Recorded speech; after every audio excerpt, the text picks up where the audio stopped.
Once again, it is time for the Crossover Sports Podcast. Once again, it is time for the Crossover Sports Podcast.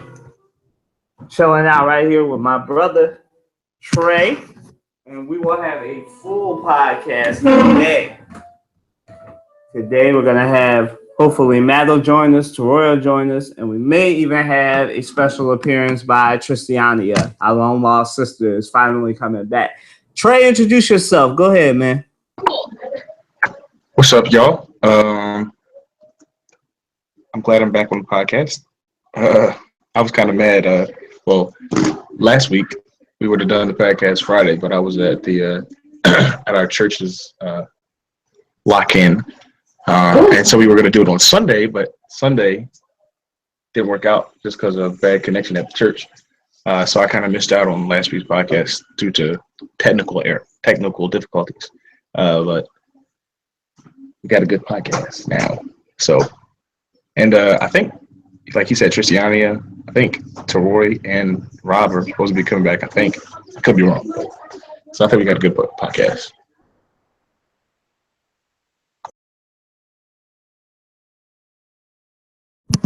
Yes, Lord. Yes, we're going to have a full podcast finally. It's not going to just be the Three Musketeers. We'll have a full podcast for the first time in months, hopefully.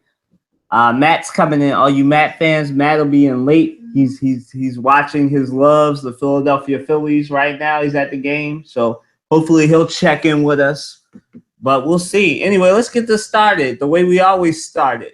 With our crossover hot takes, starting off with the sports topic. So, Trey, is the Celtics versus Lakers rivalry heating up again through the draft? Now, for those of you that don't know the background, you've been under a rock for a little bit. The Celtics had the number 1 pick, the Lakers had the number 2 pick, and the Sixers had the number 3 pick. We'll get to the Sixers later. But go ahead, Trey, just for the audience's benefit. Well, I mean, you go back years and years and years. You know, the Celtics and Lakers have always had this great rivalry, right? And I think to a certain, I don't think the rivalry really ever left. I think with the last 5 years, where the Lakers, or 4 or 5 years, where the Lakers have kind of dropped from grace due to Kobe Bryant's retirement, bad coaching. Really, when Phil Jackson left, and ever since Phil Jackson's left, and they've kind of went through, I think, 3 coaches now. Kobe Bryant hadn't been healthy.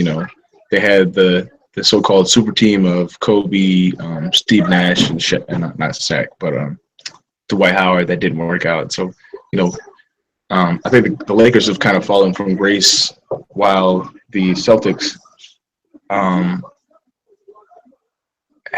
they definitely have not fallen from grace. The Celtics kind of had a period of mediocrity, I think, after Paul Pierce, Kevin Garnett, Rajon Rondo, that big three had kind of broken apart.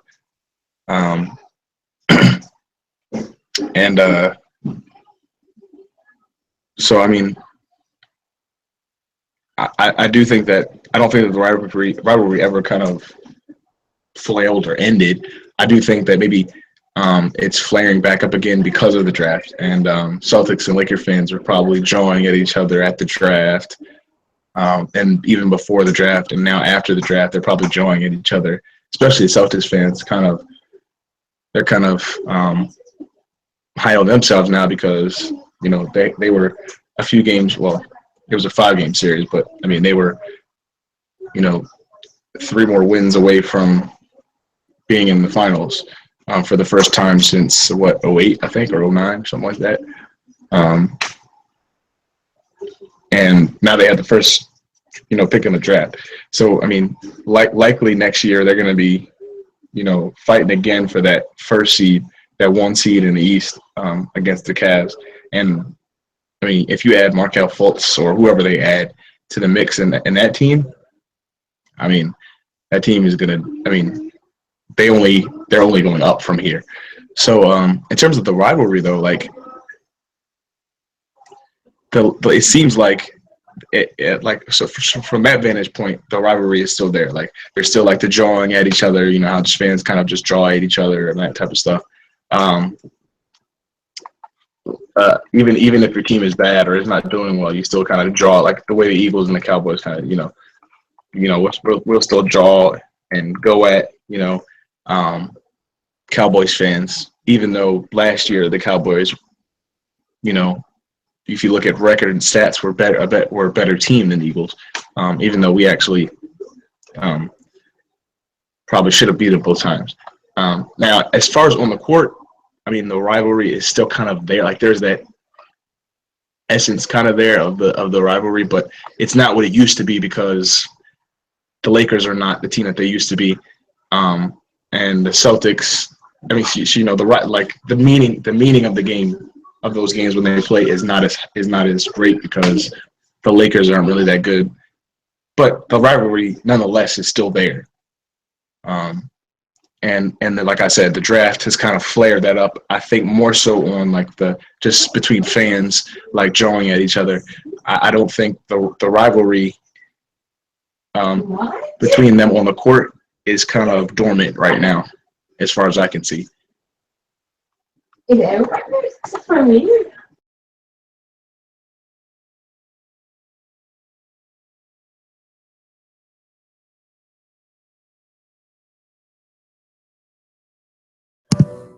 Yeah, I think the rivalry. I agree with Trey. I think the rivalry never really left, but it's back on now due to the draft because naturally the Lakers and the Celtics are 1 and 2.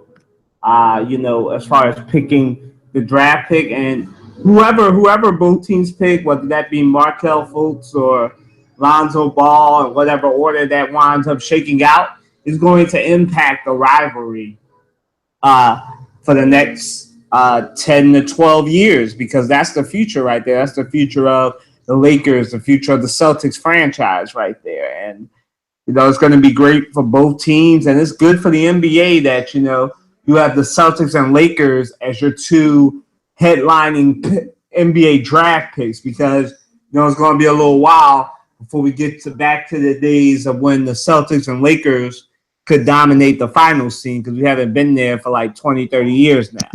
But, this is the league will take whatever it can get to get some rivalry, going and to get some more merchandise sold. So, you can't really hate on it. I'm excited for both teams to see what they do.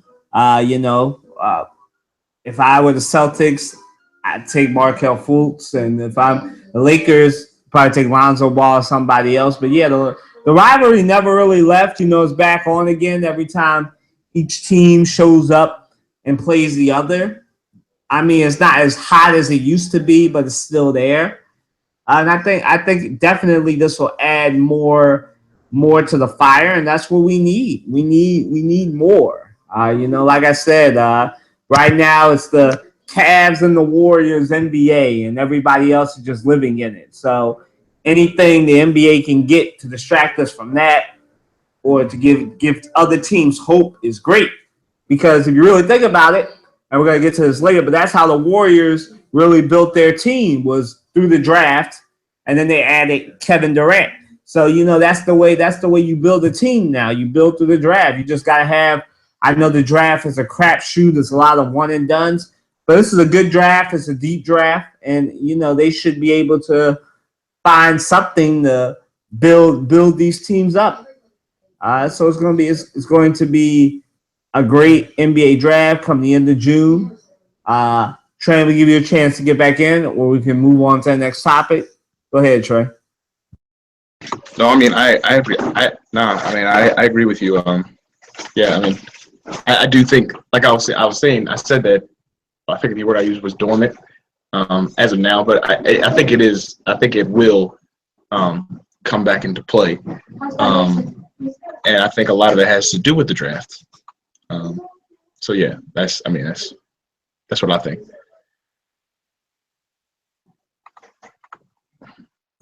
All right. Well, as you all know, we try as best we can, but we can never go a week without one of our crossover hot takes crossing over into the how many more into politics. So this week we found out Jared Kushner is under FBI scrutiny. We found out that the Russians doctored some emails, which caused James Comey to make that announcement before Election Day. We found out a lot this week. So, Trey, the question on the floor is, how many more lies and connections to Russia can the country take? Go ahead, Trey.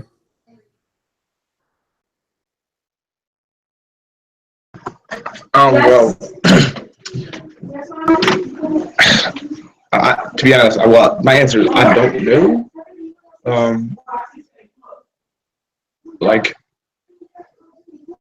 I mean, his presidency has not been what he thinks it is, or what he thought it was going to be. Yet he claims it's something that it's not. He claims that it's like so far it's been a successful president. And this whole 100 days thing, we talked about that, and whether that was like this arbitrary number or whether that was something concrete. And whether what, and when you think about what he got done in the first 100 days, it's really nothing, to be honest. There are a few things that he's gotten done, and if you really look at it, there are some things that even have actually been, like for example, the stock market has actually done very, very well since he's become president. But as far as the lies and everything about Russia, I was just so shocked when I saw that he fired Comey. So there's rumors and there's even some evidence that you had conversations or whatever. There was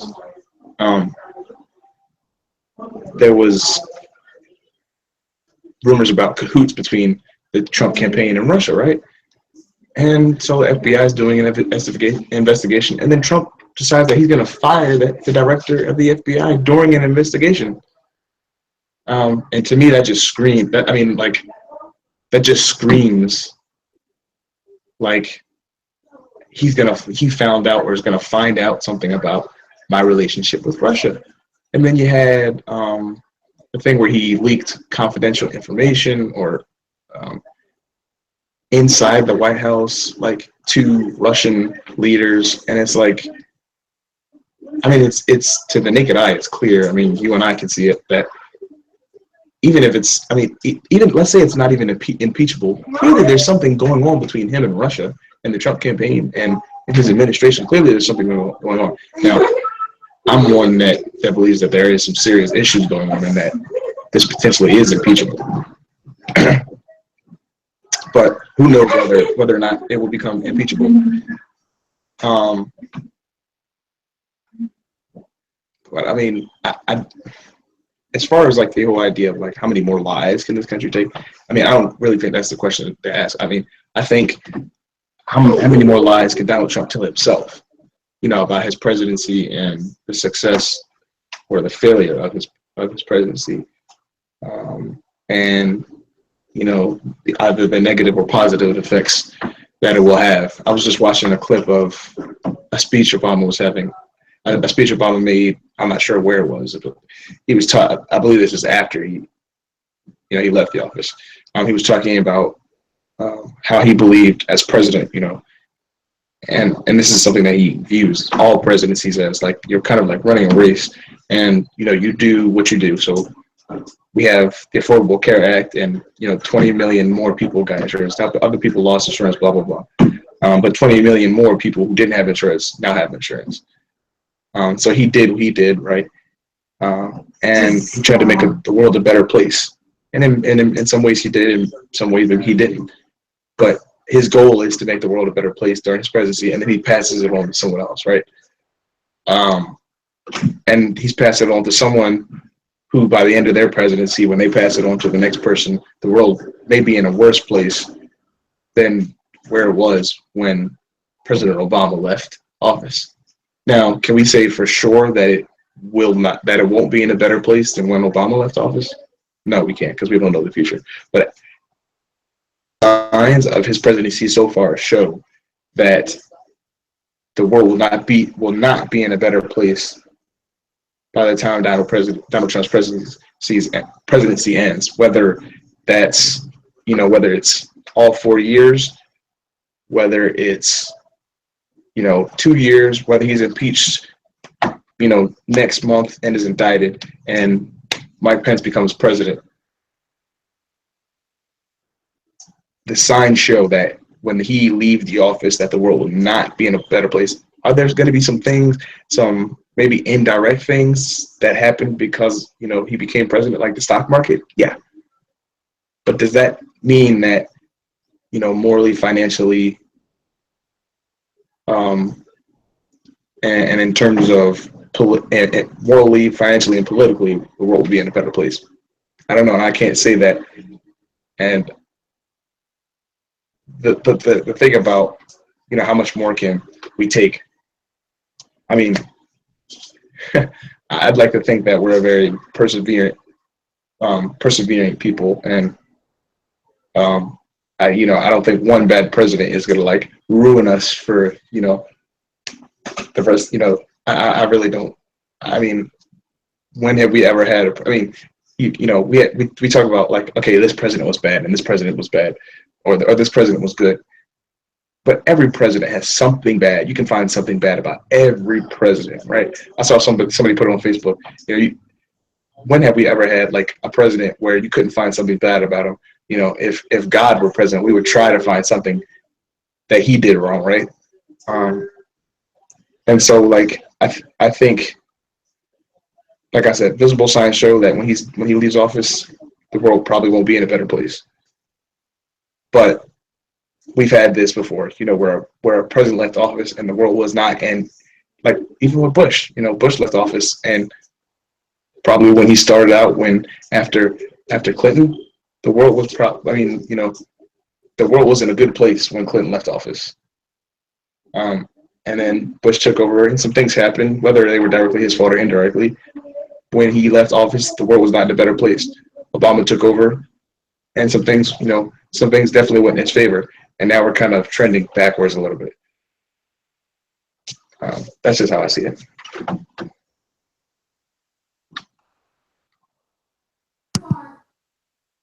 I definitely think going to the question, how many more lives and connections to Russia can the country take? I think the country can take about as much as the Republicans are willing to take. And right now, they haven't really suffered a political consequence yet when it comes to, anything that would make them want to change course as far as sticking with Trump. Sure, there's been some notable decreases in his base, but his base still remains strong, somewhere in the mid 80s.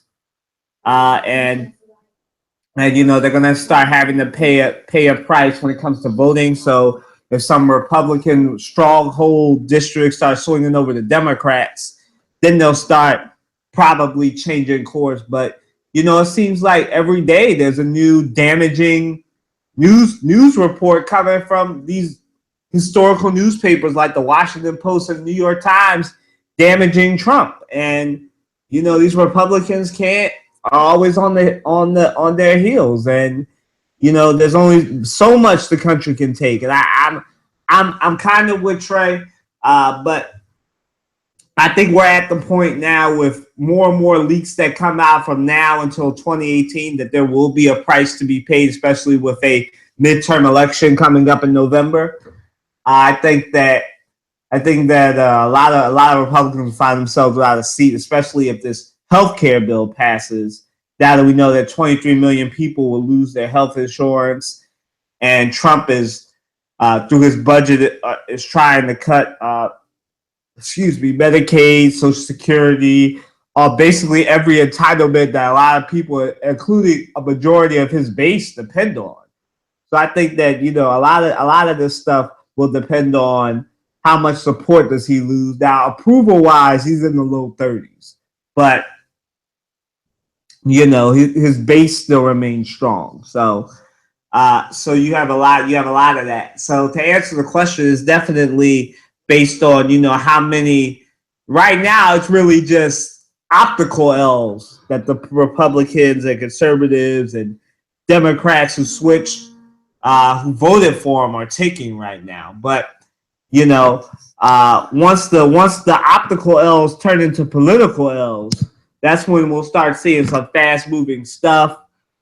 You know, some Republicans are showing that they do have a spine and that they're not willing to go with Trump with everything. So hopefully more of those show up.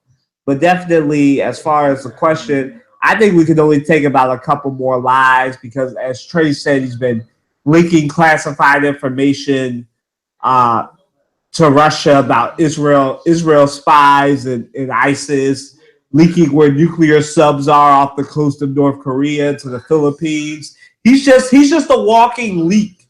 And you know, it's kind of funny that, you know, you hear the Trump campaign talking about, or not the campaign, you hear President Trump and his team talking about, you know, oh, the leaks are a problem.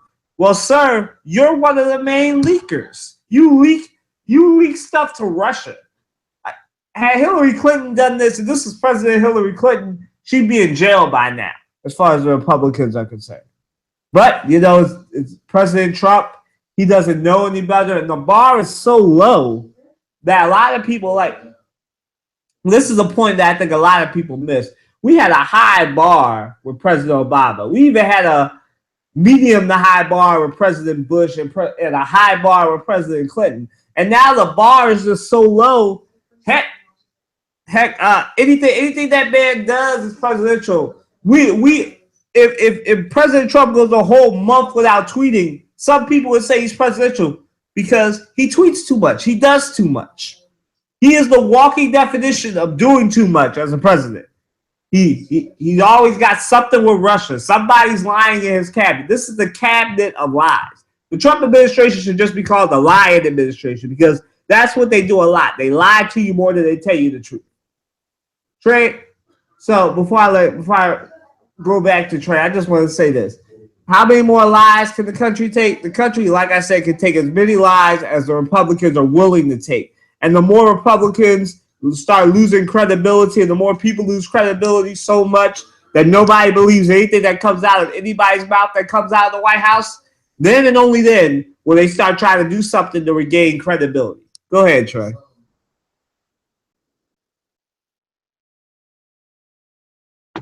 Yeah, I mean, I never thought, like, okay, so, I mean, I never thought about, like, okay, hey, there's going to be, like serious stuff going on in this presidency like this, like lies or leaking confidential information. I never thought about that. Like, never thought that would be an issue. But, like, I mean, clearly it's become an issue. So, like, I don't know, like, I mean, I don't know. I mean, I'm just gonna start rambling again if I start talking. I'll be like Matt. So I'm gonna just leave it what I said before. Like, he's probably gonna. I mean, when he's done, the world probably won't be in a better place.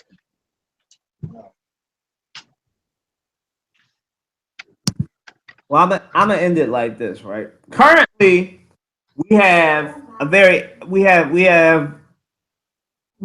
now he's away, right?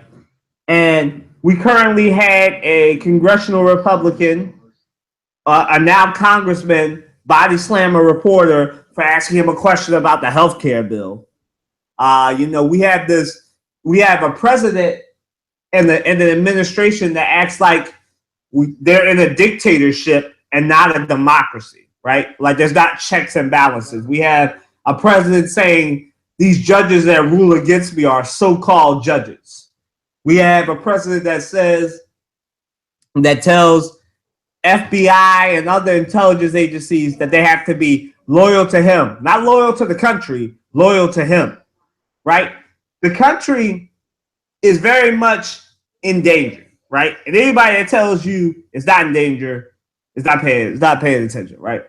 This country and its independence are very much in danger. We have a president that's praising Putin, dictators, the president of Turkey, the president of the Philippines, all dictators, more than he gives honor and praise to democratic leaders. People, he can't even maintain strong relationships that we've had before. He goes to who did he piss off recently? He pissed off Germany again.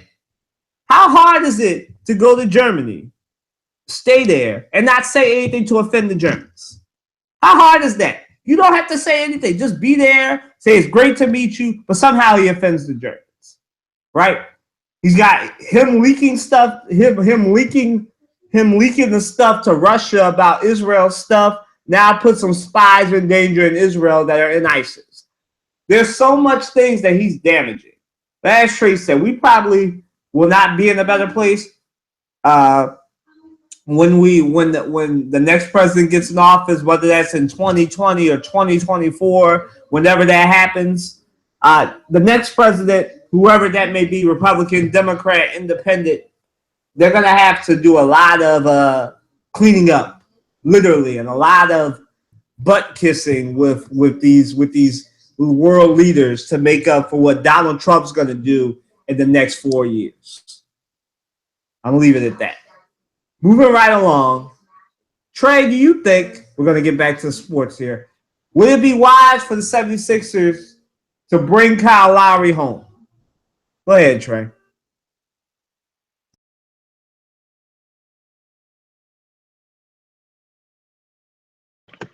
I wouldn't be against it. If they, well, not necessarily against it. Kyle Lowry is a much older player though, and he has had a history of injury. He's 31 now, and I think he would bring veteran presence onto the team. And he does fit the team very well, to be honest with you. I would love to see him playing for the Sixers. But the question is money. I mean, the Sixers have money, but do they want to spend? Do they want to give him a max contract? Because think about it. After this season, Joel Embiid's contract is up, and let's say Joel Embiid plays up to par, up to what we think he can play, and he's ready for a max contract or something similar to what Nerlens Noel would have gotten, 16, 17 million a year, right? So that's 2 max contracts there, right? And then I think, what would it be, 2 years after that, Ben Simmons would be up for a contract, right? So what they have to think about is, and I've noticed that with a lot of these teams recently, as the salary cap, rises every year, a lot of teams have been giving players who really don't deserve, the 15 million a year, those type of contracts, giving somebody like a 5 year, $80 million contract when their play has not shown that they're worth that. And the reason why a lot of this is happening is it's just poor financial planning. They're not they're not looking down the road. Okay, so we give this contract, they give this person this contract now. How will this affect the money that we'll be able to give other players later on? So I think that's what the Sixers have to do with Kyle Lowry. So if they think that Kyle Lowry, they can get him a good contract without breaking the bank. And I know they have a lot of money right now, but I'm saying for future's sake, when they have other players that are more pertinent to their long-term future as a playoff and eventually championship contender, they got to make a decision. They have to make a financial decision and say, okay, do we want to give Kyle Lowry, a 5-year, $150 million contract right now? And then put in jeopardy our ability to give somebody else a big contract, in years to come, or other players who are currently on the team, or do they want to work out something where they give him a nice contract, but not something that's not just outrageous? Because, I mean, he has played very, very good basketball for the past 3 years, and he's probably worth a max contract. But maybe Kyle Lowry coming back to Philly, maybe the front office can work something out where they're not going to just totally break the bank and do something stupid, like what the Lakers did with Kobe, and give him that long max contract, and then the last 3 years of his contract, he barely stepped foot on the court. So that's how I feel about Kyle Lowry coming to the Sixers. I would love to see him on the Sixers because I love his play style and he fits what the Sixers are trying to do. But he is 31, and at this point, because of salary cap situation in terms how the NBA is working now, he probably is worth a max deal.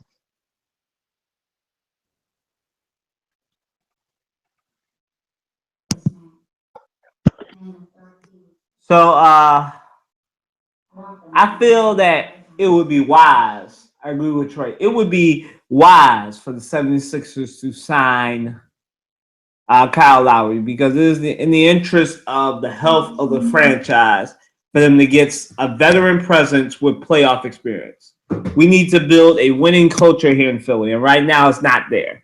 Sure, Joel Embiid can talk a good game, but if you're injured, if you only make it through 31 games or more, maybe he'll make it to 36. Everybody knows I like Joel Embiid, but I really don't think he's going to make it past 34, 36 games next year. But we'll see, right? I try and keep my realism more than my fandom when I'm talking about these things. But I think Kyle Lowry is good for the franchise because it'll help ensure the long-term health of the actual franchise part of the franchise, that being Ben Simmons. Because if they sign a point guard or they draft a point guard, Trey wasn't here last week, so I'll make this point again for him. If they get Kyle Lowry or they draft De'Aaron Fox, or not De'Anthony Fox, De'Aaron Fox, right, I got it right. De'Aaron Fox, or they draft Tatum or Monk, whoever they draft, right? They need a point guard to keep to stop the 76ers from doing the stupid idea of letting Ben Simmons be the point guard small forward. Okay. Note to the Colangelos, Brett Brown, and anybody else in the 76ers organization who may find themselves listening to this podcast or want to get through that stupid idea. Let me help you out. We do not have Giannis Antetokounmpo 2.0 on the roster, right? Giannis Antetokounmpo is a freak of nature, hence his nickname, the Greek Freak, right? Ben Simmons is not that. Ben Simmons is an offensive weapon who can pass the ball. Ben Simmons, if you watch him in college, can't play a lick of defense. Like, his defense is all right to passable. That's not gonna, when you're facing the Russell Westbrooks, the James Hardens, the Giannis Antetokounmpos, let's just go through the point guards in the East. When you're facing the Isaiah Thomases, the Markelle Fultzes of the world, the different point guards that in the John Walls, you need somebody who can play some defense, who can be a two-way player, sort of like Kawhi Leonard. That's not Ben Simmons. That's not saying that, while he's been taking this year off, he hasn't improved his defense or anything. But you can't trust a rookie and put a rookie in that kind of situation. Put him at his natural small forward / shooting guard position and either sign Kyle Lowry. This is why I think it'd be great to sign Kyle Lowry, because then you not only add a veteran presence, you keep Ben Simmons from being too exposed during his rookie year this year coming up. And you keep the long-term health of the franchise because you need somebody who can spread the ball around. Now, Kyle Lowry, he's a good jump shot. He has a good jumper and everything, but he's not somebody unless he really needs to be, who can be a scorer. So his natural ability is passing and spreading the ball around. So we need somebody who can keep Ben Simmons happy, who can keep Joel Embiid happy, who can keep Dario Saric happy. Now, to Trey's point, the Sixers do have a decision to make because Joel Embiid's contract is up, and so is Dario Saric. So they got a decision to make with how many max players they're going to have on their roster.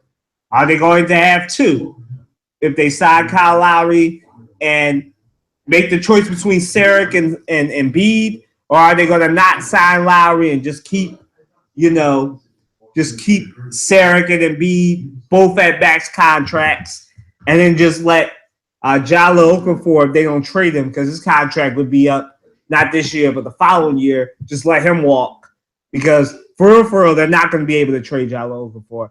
You know, I got to get that one in there, but that's not the thing. So I think it'd be wise for the Sixers to sign Kyle Lowry, and they could get him to a max deal that doesn't break the bank too much, then so be it. But for the Sixers, as Trey pointed out, they need to think about the long-term health of their franchise. They have 4 players coming up. They have Dario Saric and Embiid this, next offseason. And then they have Jallo Okafor if they keep him. And then they have Ben Simmons the next year. So they really can't be big spenders these next 4 years. So these next 4 years, deciding the draft and the next 3 or 4 off seasons are going to determine the long-term health of the 76ers. And you can really start off building a winning culture by signing Kyle Lowry, a man who's been to the playoffs, this decade, and bring some playoff experience, bring some veteran presence into a very, very young roster. So I definitely think that you can sign Kyle Lowry. He may be reinvigorated because he'll be playing at home because he's from the Philadelphia area. So I definitely think it's a wise decision to sign him. Go ahead, Trey. I'm going to let you back in.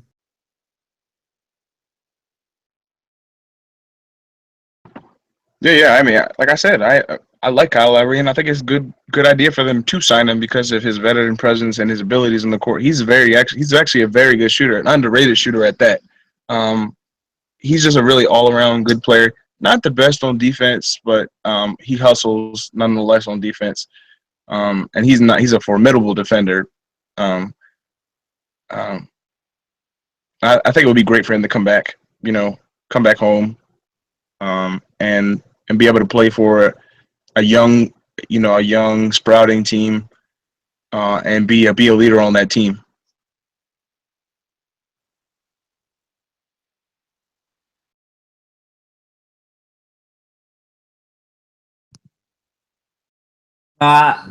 Yeah. So that's this Kyle Lowry topic. So moving right along to our new one, we're just grinding through here.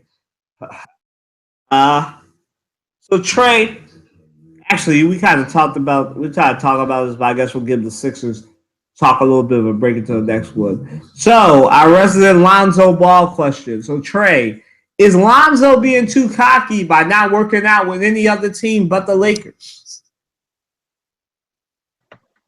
I don't know if I take it as cocky. I'll use an example of like college admissions. A lot of times, what people do in college admissions is they'll put their eggs all in one basket with one school. So, like, let's say that they really want to go to Harvard, right? So they do everything they need to do to get into Harvard, right? They get all the extracurriculars. They play sports. They do debate team, and they're on student government, and they do all this community service stuff, and all, like, they have all the extracurriculars. They got the 4.0 GPA. They've always had good behavior in school, never had major issues in school in terms of behavior or whatever the case may be. And like, your goal is, like, I'm gonna get into Harvard, right? You do everything. You take the SAT. You get you do what you got to do for the SAT. You do the college essays, right? And you do all this stuff. You take all these pre-college prep courses, and you just do everything within your power to get into Harvard, right? So you put the application in, and your eggs are all in one basket. So if you don't get into Harvard, you don't have a backup plan, right? What happens? And when you don't get into Harvard, where do you go? You're like, okay, what do I do? Now you got to go to apply to some local school that has, that is, 100% acceptance, where they just accept you as long as you have a high school degree. Or you got to go to community college, which nothing wrong with going to community college, because I go to community college, but in terms of what your goal was, now you've kind of got to take a step back, and you're disappointed, and what you expected is not there, right? Your expectation is not reality, or your expectation does not become reality. With Lonzo Ball, by not, two things. Nobody wants to sign this. We talked about the shoe deal, so now he has the big baller brand, their shoes. They even have hats and sweatshirts and T-shirts and all that. Now he's only working out for the Lakers. Something tells me that maybe they have some insight. I mean, they're not supposed to be talking with Lonzo at this point, I don't think. But somehow I think maybe the Lakers have told Lonzo, if the Celtics don't take you, we're taking you. Like for me, like it just doesn't make sense. Like, okay, I can understand wanting to play for the Lakers, like especially because they live in Chino Hills or somewhere in that area. And so, like, I mean, he would be able to stay home pretty much, right? And that means family can come to games and that type of thing, and it's much easier for family to travel to at least their home games, right? Which is great. I don't have a problem with that. But to say, okay, I'm going to put my eggs all in one basket. I'm only going to work out for the Lakers, and I'm going to assume that the Celtics are not going to draft me. It is nonsense, because what happens if the Celtics decide that what happens if Markelle Fultz gets injured or there's a major injury and the Celtics are like, we staying away from Markelle Fultz or whoever else, and we're going to go with Lonzo.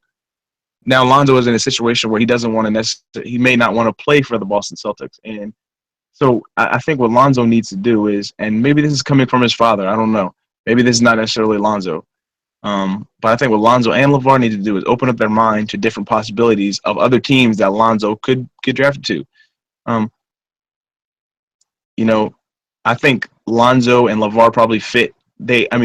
Or I don't know about Lonzo necessarily, but LeVar definitely fits the mold. He fits in to LA. I feel like Magic Johnson and LeVar Ball would be best friends.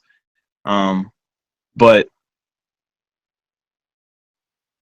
I don't know. Like, to me, it is a little bit. I don't think it's necessarily cocky. I think it's more so. It's not smart. It's not stupid, but it's not. It's just I don't know how to put it, but I think he should try to work out for other teams. Now, another thing to think about is maybe other teams don't want to work. Want them to work out for them. The same way that these shoe companies didn't want to sign, have a deal with him. So maybe some of these teams don't necessarily want to draft Lonzo and take a shot on his potential because of his father and the baggage that he brings along. Not only just his father, but his other two brothers who, that's baggage right there. The publicity that they get. So I think that somehow, and at this point, I don't believe it's allowable for teams to be talking to players. Somehow, I think the Lakers have secretly let the Ball family know that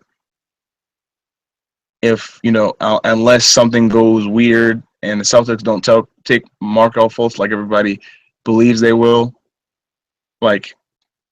there's nobody else. We're taking Lonzo Ball. He gets to play at home.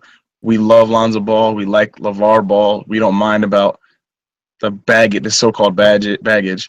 So I think that's what's going on there. I don't know if it has anything to do with cockiness. To me, it's just it's not very smart to do that though, and only work out for one team because, like I said with the example of college admissions, when things don't go right, when your expectations don't meet reality, you're disappointed, and now you're in a position where you're like, okay, I don't necessarily want to play for this team, or you're not necessarily, your mindset is not there where it should be.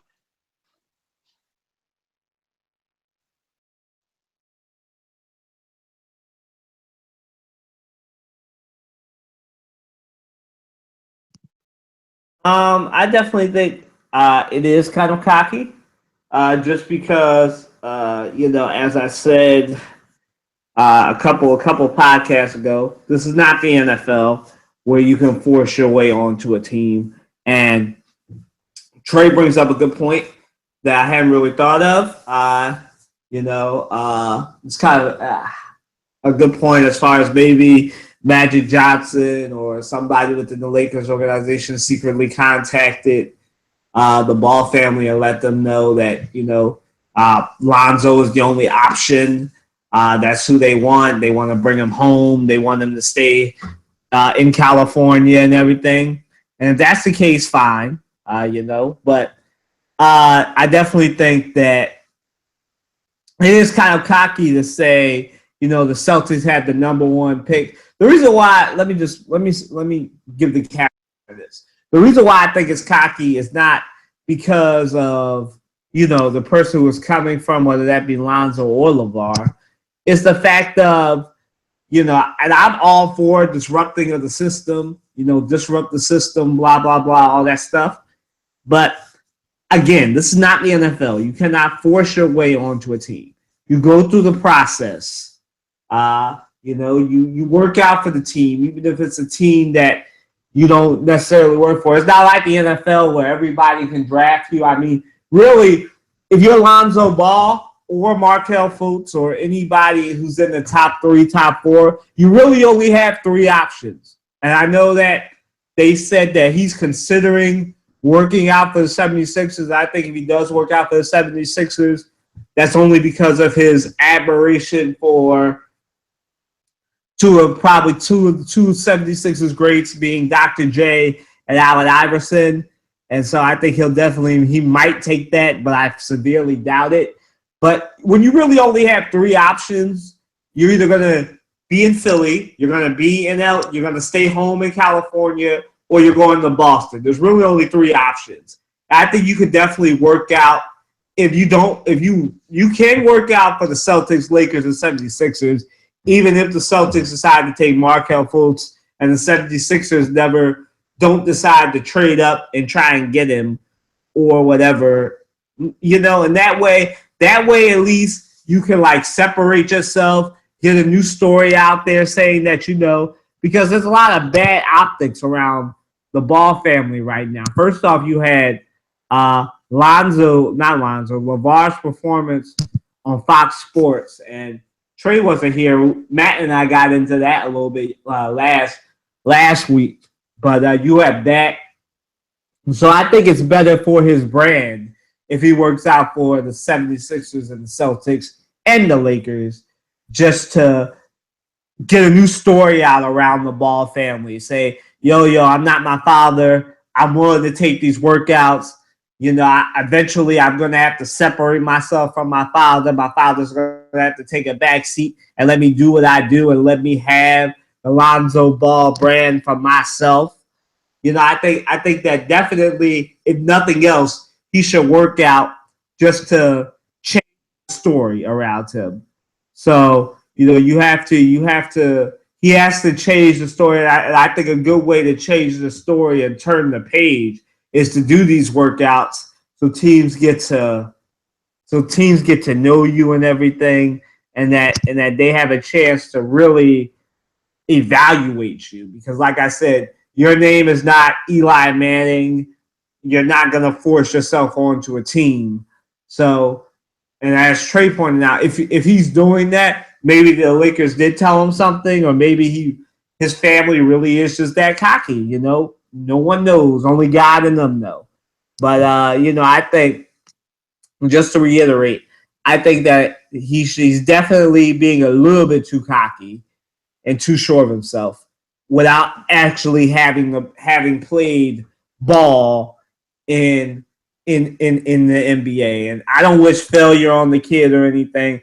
I just think that it'd be better for him to work out for the Sixers, Celtics, and Lakers and turn the page and improve the Ball brand in the light and to a lot of people. I'm gonna let you get back in here. Go ahead, Trey.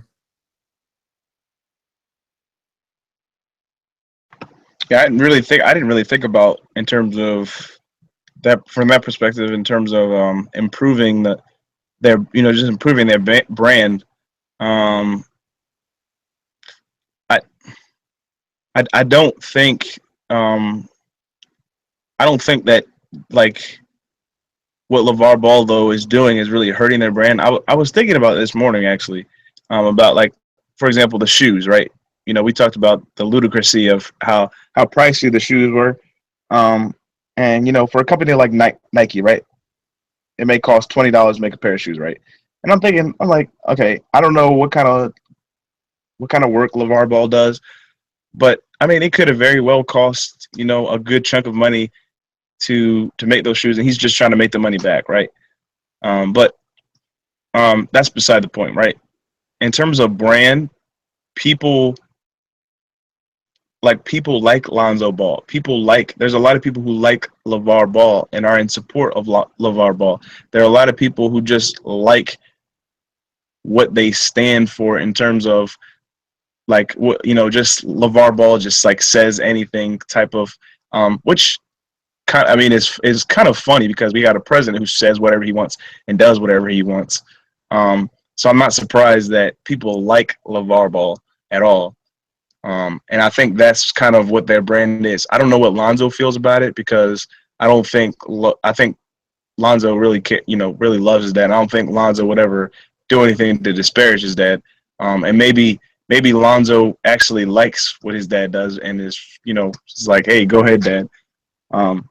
But as far as the brand goes, I mean, that is their brand. And I think from their perspective, for them to like have Lonzo work out for other teams outside of maybe, like you said, the Sixers and the Lakers would be kind of stepping out of what their brand stands for.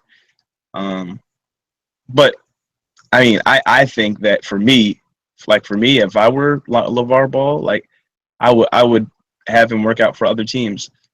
I mean, it's just, like all it does is showcase his talent and lets other teams see what he's got. But I think from their perspective, what they're thinking is, if we let him work out for other teams, that may entice, you know, other teams to try to trade up and get Lonzo, and they don't want that to happen. So I think that's where they're coming from.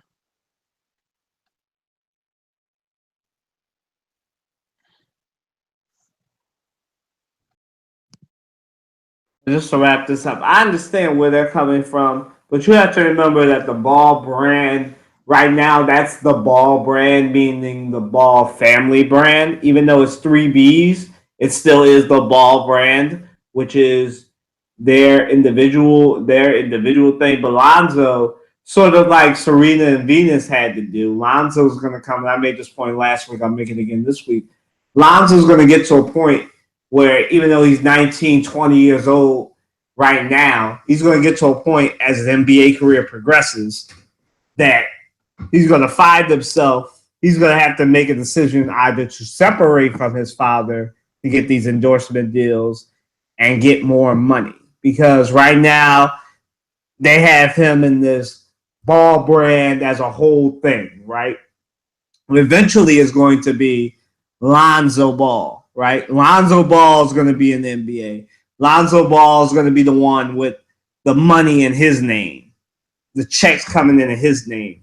And he's going to have to look out for his own individual brand. Yes, the Ball brand is the family brand, but he has an individual brand that he needs to start thinking about. The brand, and he's going to really have to tell his dad to fall back eventually, because basically, even though they have their own thing going, they have the shoes, as Trey pointed out, but there's different things that go beyond shoes. You're going to have a headphones deal. Unfortunately, I don't think LeVar Ball has the finances to make headphones that rival Beats, that rival Bose, that rivals anything. So you're going to have to get headphones. You're going to be doing different things. There's going to be things that you're going to have to do outside of sneakers and shirts, right? And your individual brand shapes how much money you make off the court.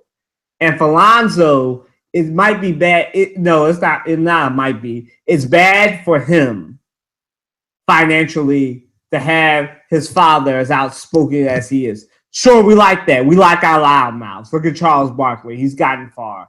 look at people like Donald Trump, Sean Hannity, and others. Last week, I basically said Matt agreed that LeVar Ball is basically black Donald Trump. He says and does what he wants, and he's successful at it because we pay attention to it, right? But eventually, Lonzo's going to have to get to this decision, and his path may mirror Venus and Serena's, right? Where they too had a outspoken dad who rode for his kids the way any father should ride for their kids. They had a father, and then they told their dad, you know what? You need to fall back because we need to get things off the court. We're starting to look at things off the tennis court, and you need to fall back so we can find our own individual brand and grow as a person, right? So Lonzo's going to have to grow as a person. Kyrie made this point. He said, I had an over-involved father a couple of weeks ago, and LeVar Ball was mad at him because I think LeVar Ball, in all honesty, I think he enjoys living vicariously through his sons, right? Because they have a more successful athletic career than he's had in his life, right? And I think he fears that conversation that's coming when somebody's eventually going to tell him, yo, you are your own man. Your dad's always going to be there. He's always going to be your dad. But eventually you're going to have to separate yourself from your father if you want to not only be successful, not only on the court, but off the court. You want to be a LeBron James, a Michael Jordan, a Steph Curry, a Kobe Bryant. You want to make all that money, then you have to your brand has to be separated from your family brand. Lonzo Ball got to have a brand. LaMelo got to have a brand. And the other one got to have a brand. Separate from the family brand, right? And so when we talk about brands, you need to think about that as well. And, like I said, I think for him as an individual and as a brand, he needs to start thinking about himself separate from his family because there is no guarantee that his other two brothers will be successful enough to make it into the NBA and even be a top 3 pick. Right now he's the most successful Ball family member, and he needs to start thinking about what is an NBA career going to be defined by for him, right? And he's got to separate himself from his dad. It's something that happens in every child's life. You have to eventually separate yourself from your parents. You're going to have to get into this advisory role with your parents, right? No longer are they telling you what to do. You got to do for you, right? And Lonzo Ball is headed that way. He's going to have a lot more money than most people his age will ever see in their lives. And he's going to have to understand that his father, while a great man and somebody who wants to look out for him, he's got to eventually decide what to do with his brand.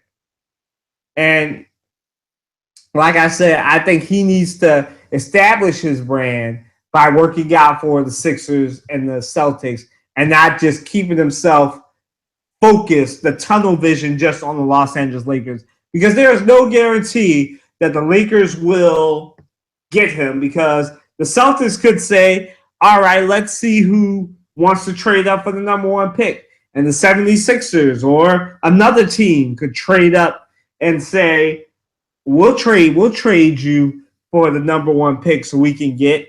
And it could wind up being Lonzo Ball being the number 1 pick to the 76ers, to the Knicks, to the Mavericks, somewhere that he had no plans on going. So you never know what's going to happen. Like I said, it's not the NFL where you can force your way onto another team. So for Lonzo, he's going to have to think about that. And he should work out for other teams because it would be better for him to do that than to do what he's doing now. All right, moving right along, we're going to go on to something that's not on here but broke a couple of days ago. And I know this is something that's close to Trey's heart because he's a Heat fan. So, Trey, what do you think about Chris Bosh finally, basically clearing his way to come onto the court? And if the other half of the question is, if you were Chris Bosh, would you take the money, retire, and go into broadcasting, or would you get back onto the court? Go ahead, Trey. Well, let me say this first. I've always and Colin pointed this out. I am a Heat fan. Like it or not, I'm a Heat fan. And I've always admired Chris Bosh. He was a great player when he played for Toronto. Um, I don't believe he was ever an all. He might have been. I guess he was an all-star when he played in Toronto. Yeah, he was an all-star when he played in Toronto. Um, came to Miami, played with the Big Three, and he was, the third counterpart of the Big Three. But in many ways, without Chris Bosh, the Miami Heat would not have won those 2 championships or made it to those 4 finals. Chris Bosh was crucial, and a lot of big games throughout those 4 years in Miami with the Big Three, and was very crucial to winning those 2 championships. If you look at the first championship, I think it was Game 7. Chris Bosh put up, I think, something like 30 points in I guess that was Game 6 against the Thunder. He had some big games against the Celtics a couple times. Just Chris Bosh was just a great help throughout those 4 years, right? And I was devastated when I heard about the blood clots. It kind of came up, I think, 3 seasons ago, and then he set out the rest of the season, and then he didn't, or 2 seasons ago, didn't play at all this past season. But I want to see him play again. And I think his wife and his family want to see him play again. If he can play to a point where it's not going to where the blood clots don't become an issue, and he can play healthy, and this is not where it's not a life-threatening thing. I say, hey, go for it. If he's still got it in him, go for it. But if that starts to become an issue where the blood clots come up again, or he can't keep up, you got to hang it up, because I really like Chris Bosh. Chris Bosh, I admire him as a player on the court.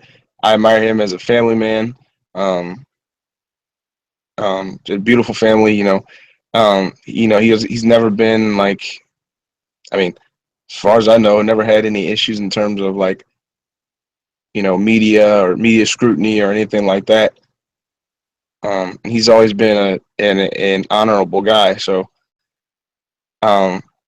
it's not like I don't think his legacy is hurt by him not. It's a shame that this happened to him. But I think this happened for a reason, and maybe he can even go into coaching or something. I don't know. If from my perspective, I don't play basketball professionally. Never have, and never will. Right. So I can't speak to his passion for basketball. And Chris Bosh is a very passionate player. So, I think a lot of this has to do with, some of it is a little bit of pride, and I think some of it is just his love for the game and his desire to get back on the court. And like I said, if he can get back on the court and play, limited minutes or whatever, where it won't cause the blood clots to flare up again or whatever, and be in a position where he could potentially just die on the court, which is not something I want to see. I think he should go ahead and play. I don't think he should try, or a team should take a risk with him where they're playing him, it's old, it's Chris Bosh of old days, and playing him, 30, 35 minutes a game, because he just can't at this point. Blood clots are a serious thing. Your blood starts clotting, and you got an issue where,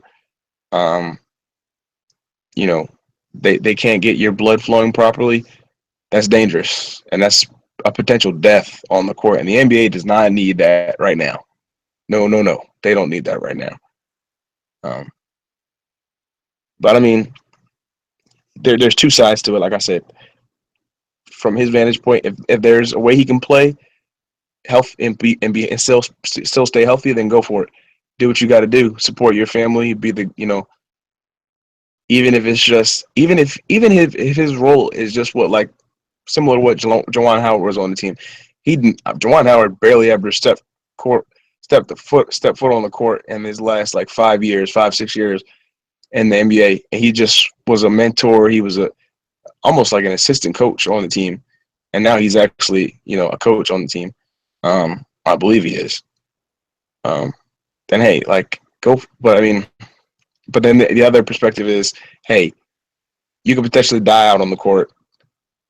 Take whatever money is left on the table for you, and go do some broadcasting or be a coach with the Heat or whoever you'd like to be. Do some.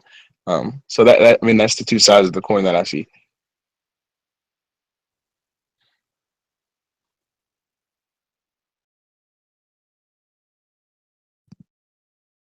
I think, and I wrote an article about this. Check out Watson Sports6.com,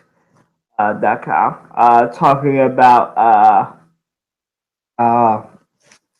in the title of the article I called it Bosch's Gamble. And this is truly a gamble on Chris Bosch's part. He is counting on himself. I'm also a Heat fan here, and I love Chris Bosh. Loved his game. Loved watching him play in Toronto and at the University of Texas and all the other places where he played basketball at. And as I point out in the article, Chris Bosh kind of revolutionized the power forward position because he was like the first real power forward to step beyond the mid-range game and develop a three-point game. And he was kind of that. He took that Karl Malone, Charles Barkley, Kevin Garnett mold of people who could be deadly at the 2-point line, and Chris Bosh was all like, "Oh hey, let me step back because I see a need. We have Dwayne Wade and LeBron James in who can spread the floor and go inside. Hey, there's a wide open 3-point shots for me." And he kind of revolutionized that because he was getting a double-double, and his game kind of was sacrificed because he was the third option in comparison to D Wade and LeBron James. But he still was a big part of that team, as Trey pointed out. And for me, I missed him. I was always deadly in 2K whenever I picked the Heat, and I had him and D Wade, and him just launching threes from all the way from, and especially the last 2 years in 2K. Like, he was my go-to, and I really do miss him on the court, or out on the court. I miss his fire. I miss his hustle, his everything. But for me, man, I don't want him to end up like a Hank Gathers. For those of you who don't know who Hank Gathers is, he was the last player to die on the court when it comes to blood clots, right? And the Miami Heat have been trying to avoid that situation. That's why he hasn't played in the last 2 years. And I kind of understand where he's coming from. It was frustrating. He was taking medicine for it, but the Miami Heat wouldn't clear him. And now that fight has finally come to an end. And now, pending a physical, he can go join another team. But if I was Chris Bosh, right? And I said this in the article, I'll reiterate it here. I would go with the logical decision, man. The logical decision is, Mr. Bosh, you have nothing else to prove, man. You have fans like Trey and I who appreciate your hustle. We understand the struggle that you have. We know that you were a premier player when you were in Toronto and everything. And, you have your 2 rings, man. Your position in the NBA is already solidified. And I know your family wants to see you play. I know you want to see yourself play. But there comes a point where, you'll have to understand why people don't necessarily want you to play right now, man. Because even though you're taking medicine for your blood clots, you were taking medicine for your blood clots a couple years ago, your blood clots still showed up in your legs. And they were so bad that it kept you out of action for the rest of that year. You missed the last time the Miami Heat were in the playoffs, right? You just need to chill, man. You got 2 more years of getting $52.1 million. Take it, put some in the bank, put half in the bank, I know you're probably saving. You seem like a smart and intelligent guy. I know you probably got a lot of money saved away, because you have a family and everything. And just go on the TNT, go on the ESPN, and just do the broadcasting thing, man. I want you to play as badly as the next guy, but what I don't want you to do, man, is I want you to understand that you'll always have this blood clotting thing, man. If it's last time it was your legs, it could be your arms, it could be your heart. You could end up like Hank Gathers, where a blood clot starts in your leg, makes it all the way to your throat, and that's what winds up killing you. Man, you just need to stay off the court, enjoy the time that you have left with your family, because life is too short. Just take your money, and I want you on the court, but it's not worth it. Just take your money, go into broadcasting, go be a coach, go be like Juwan Howard, and just stay in the game of basketball, stay in the sport you love. I'm all for you giving it a go, but what you may find out, Mr. Bosch, is you missed 2 or 3 years of basketball, and the game has changed now. There are a lot more power forwards like you who can shoot the three now. You're going to find a game that's more speedy than you remember, that has evolved. The Steph Curry and the Warrior style of play has revolutionized the NBA. So a lot of teams are going small. And you may find yourself on the outside looking in when it comes to stuff, because the game has simply not of any fault of your own passed you by. So, just take the money and go into coaching or go into broadcast and do whatever you want to do. Trey, you want to get back in here?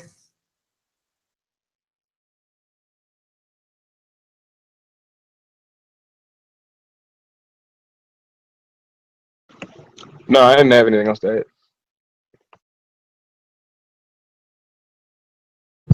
Okay. So moving right along, we have Matt's baseball things planned, but that's not going down. But I will say this: when it comes to this baseball hockey thing, I'm gonna have to do better with paying attention to the other sports. But we have a Nashville Pittsburgh Penguins Stanley Cup. I know Matt would talk about that more if he was here, but that's what we have right now, the Stanley Cup. Baseball is baseball. I believe that one to him for when he eventually comes, hopefully. But moving right along, so Trey, what does we'll cool it on the basketball talk for a little bit. So what's your opinion on Tom Brady being on the cover of Madden, the oldest player on the cover of Madden? Go ahead, Trey. Well, throughout this podcast, you guys have probably heard my opinion on Tom Brady and the Patriots.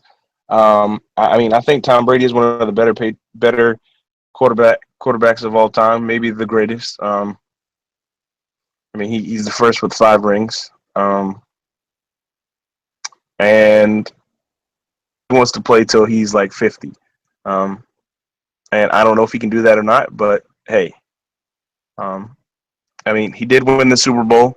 He did just become the first quarterback to win 5 Super Bowls with the same team for his whole entire career.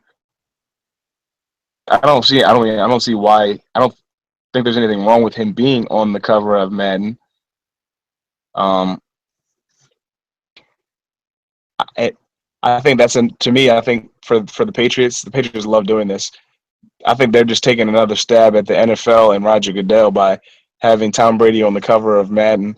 Now, as far as if you're a Madden player, you know about the Madden curse. The Madden curse is where after a player has been on the cover of NFL, the Madden football game, that next year something bad happens to them, or they don't play up to par, they get injured or something.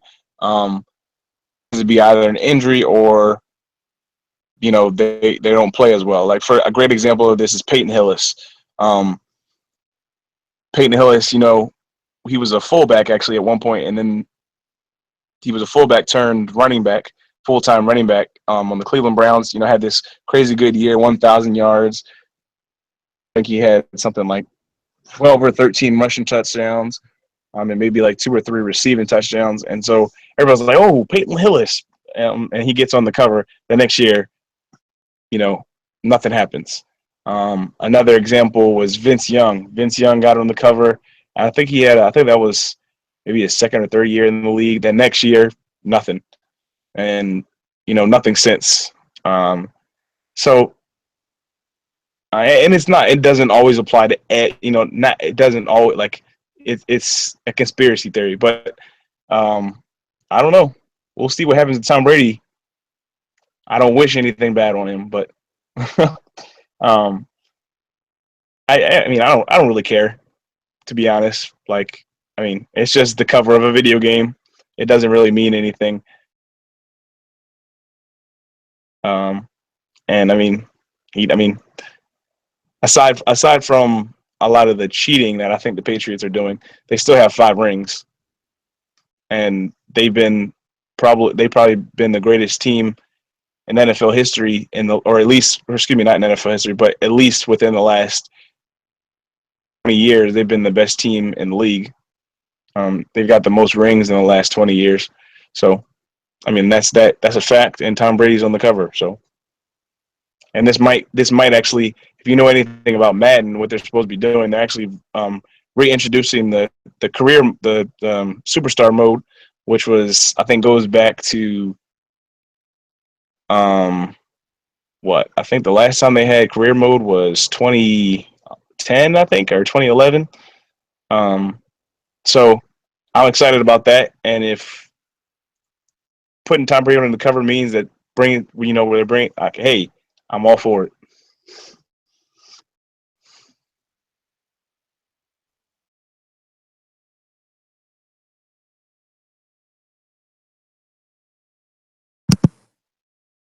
I have no problem with Tom Brady being on the cover of Madden. Actually, I think it's kind of fun. He's the oldest player to ever be on the cover of Madden. And I think it's good that, there's different advertising that they can go with. You have the greatest of all time package. Is basically in the market advertising that, he is the GOAT of football, the greatest of all time. And we're going to get into a little debate about that in a few minutes. But, you have that, and, basically, hate him or love him, Tom Brady sells. And I can't hate on EA and the NFL trying making money off of the fact that, some people hate him, some people love him, and that's it. And Trey brought up a good point about the Madden curse of how, Tom Brady and the Patriots really don't believe in superstitions. I think that'll be good because the Patriots are loaded.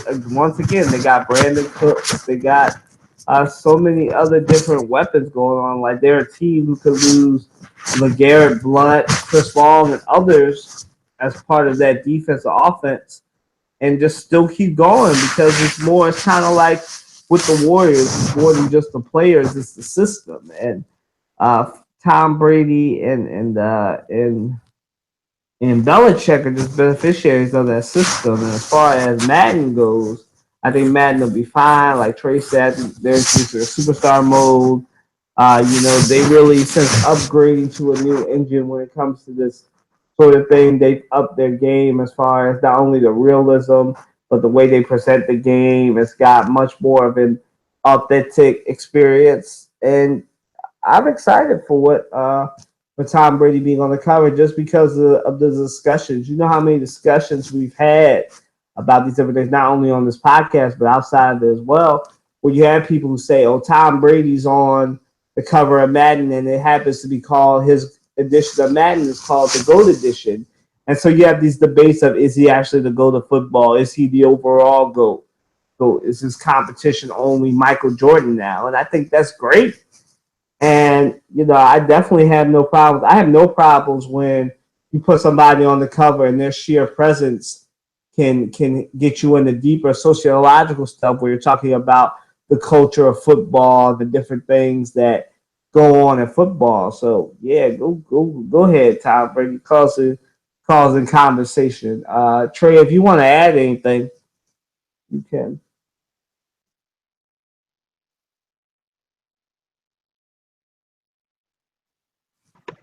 Nope.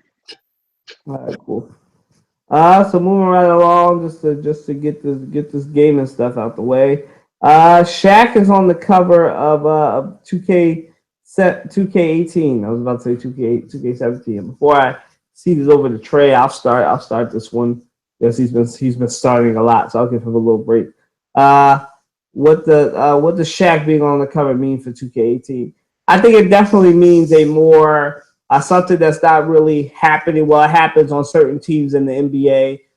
Trey and my team being one of them, the Miami Heat, where they focus on big men a lot.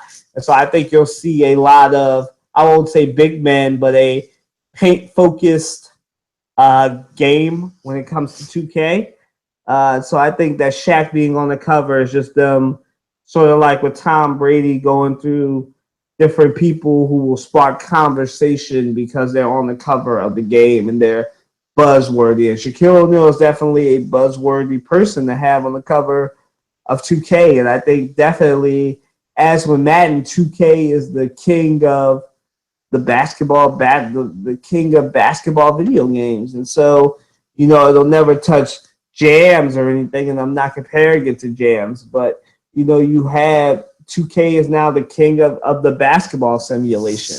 And so it's good that they have Shaq. Like I said, it could mean that they focus more on the paint because they've been focusing on the Warrior style of basketball, which is the three-point shooting and the realistic shots and the defense that you run and everything. So maybe now we can get back to what Trey and probably my father would call, Trey's father and my father would probably call the original style of basketball, the punch him in the mouth, hit him in the paint, go down low game. So I think that's really what's going to be a focus on, with these cover athletes. Cover athletes can really give you a clue of what they're looking at doing with the game. And so I think that Shaq being included on the cover of the game makes this a more paint-focused, inside game-focused game.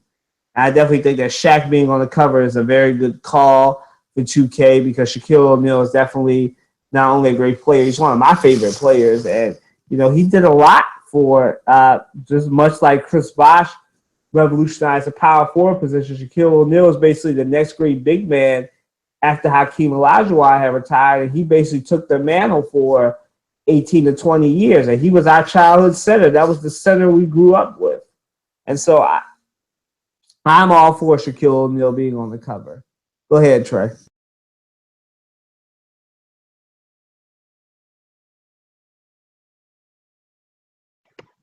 Well, I'll admit I love Shaq. I'm a big fan of Shaq. Shaq is probably one of the most dominant players of all time. Just like his game was just so dominant and disrespectful in many ways. I remember there's a video he dunked on somebody. This was maybe 10 years ago, probably more than that. He dunked on somebody and he kind of pulled up on the rim and kind of put his junk in the dude's face and ran back on defense, and dude threw the ball at his head as he was running back on defense.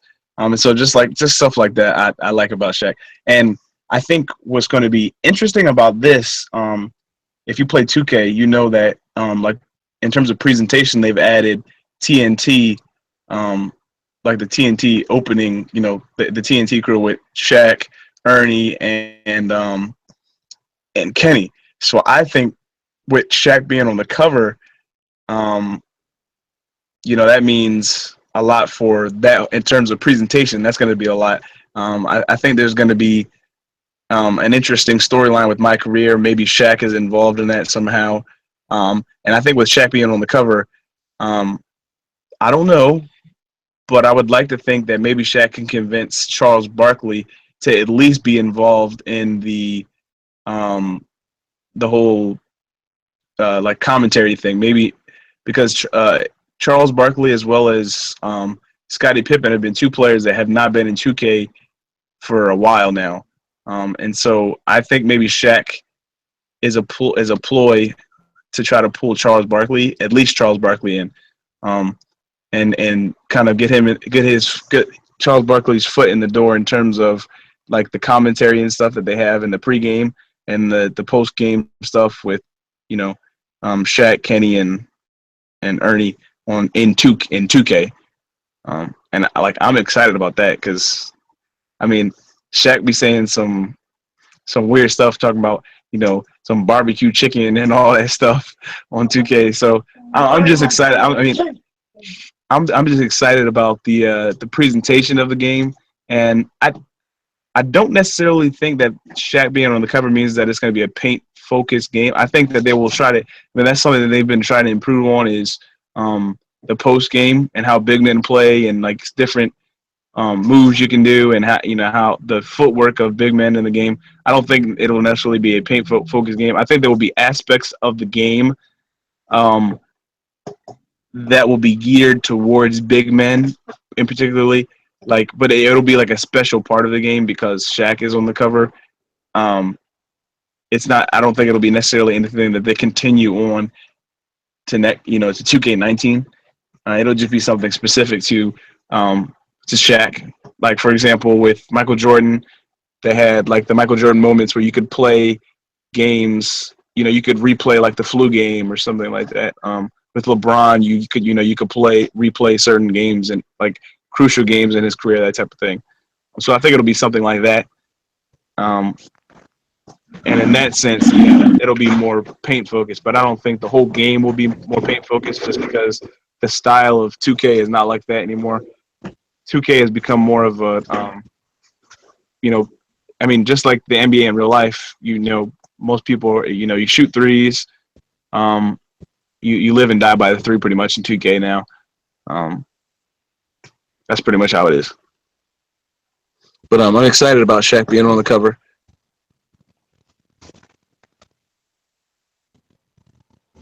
Okay. Cool. All right. Well, Matt's here, just in time, actually. Matt, we're going to let you do your thing. So go ahead and do your baseball or hockey thing, Matt. Well, before we go any further with that, I will say this. First of all, Shaq being on the cover of 2K, honestly, I feel very indifferent about it. It's not like the Madden curse. Oh, by the way, Tom Brady will get hurt. He's going to be hurt. He will get hurt. I promise you, he'll be hurt. That's the story. But as far as concerned, what to say? I don't feel indifferent about it. I feel no different about it. I mean, it's a good idea to, pay homage to those that played beforehand, but I feel no indifferent about it. I really do. I don't feel any different about who's on the cover as far as I'm concerned. I think whoever's the best player in the NBA right now should be on the cover of of any video game as far as I'm concerned. But that's my take on that. As far as baseball, I just came from the Phillies game, and tonight from playing the Reds, and this team is not playing well at all. Not playing well at all. What was it? I know they won last night, but they lost again 5-2. The fact of the matter was that the Phillies had only one hit from the first to the eighth inning, and that was in the first inning. And they didn't do anything until the ninth, where they had the tie run the ninth, but Maikel Franco struck out. That's nothing new. So this team is weird. This team just not playing well at all. And for anyone to say, well, bring up the young guys, why not bring up the young guys from AAA, AA? It doesn't work that way because you have to be careful of service time. because it affects their arbitration and free agency and everything else. So you can't bring them up too early. You got to bring them up pretty much sometimes around July, if not August. So, at the latest with all the September call-ups, but you can't ask for or demand as a fan to call up these young guys right now. You just can't do that because you have to be careful. You have to be careful with the service time and the Super Twos and everything else. Which I gotta remind myself what that is again. So, and as far as hockey is concerned, I'll be honest. I hate the Penguins. I can't stand the Penguins, but they're in the Stanley Cup Finals again. Only this time they're playing against Nashville, and I'm taking Nashville on this one for three reasons. One, I hate the Penguins. Two, the former coach of the Flyers, he's been coaching the team very well. And three, I like the way Nashville plays. I really do. Their style of play is to me it's a little more freer, but at the same time they're a lot more disciplined defensively. So my concern is how they're going to contain Sidney Crosby. But unfortunately, I'm going to stomach this. This is going to suck. This is going to stink. This is going to blow. But I think the Pittsburgh Penguins may take it in 6. I think they may take it in 6. I can't believe I'm saying this, but they're going to take it in 6. So that's my take on that. And your move. All right, so back to the question at hand. All right, guys, so going to overall sports GOAT. Can Tom Brady or LeBron James ever catch Michael Jordan as the overall sports GOAT? I'll start. Give the gentlemen time to catch their thoughts. I've said before, and this has caused a lot of discussion amongst ourselves and amongst people who listen and watch this podcast, that as far as I'm concerned, there's a couple of athletes who are close in significance, and LeBron James is one of those athletes who's very close in cultural significance. So obviously, LeBron James is the king, pun intended, of the new era of basketball, and he's been reigning in the basketball world since he stepped on the court in 2002, 2003. So he's been reigning for 15 to 16 years, right? So he is the sports GOAT and the basketball, the GOAT of the new era of basketball. He is not better than Michael Jordan. He's in the conversation as far as he's not. To me, he doesn't really, and I'm not trying to start a debate as far as this, but I think he compares more favorably, to me at least, to Kobe than he does to Michael Jordan. And I still put Kobe over him because I feel Kobe was a better scorer and had more of a killer's mentality when it comes to killing teams with their skills and everything. But that's neither here or there. I definitely think LeBron James is a very culturally significant athlete, right? Tom Brady, on the other hand, now, for those of you who want to know why I include Tom Brady here, I was watching Sports Center, and they were talking about Tom Brady said that, he is basically the GOAT of football, and, that's debatable. But, yeah, he's at least a top 2, top 3 player in football, probably the best quarterback of all time. But, but he's not to me at least, he's not a culturally significant athlete. He hasn't really changed the culture. Like Michael Jordan changed the game. LeBron James changed the sport of basketball. Tom Brady has not changed the sport of football. The system that he is a part of has changed the sport of football, but he necessarily has not changed the sport of football. And he's not to me at least, not a culturally significant athlete. Now, LeBron James is much more closer to me as an overall sports GOAT to Michael Jordan. Now, to answer the question, I don't think any of them will ever catch Michael Jordan as the overall sports GOAT because to me, both of their cultural significance will never amount to Jordan's. Now, their athletics on the field are favorable.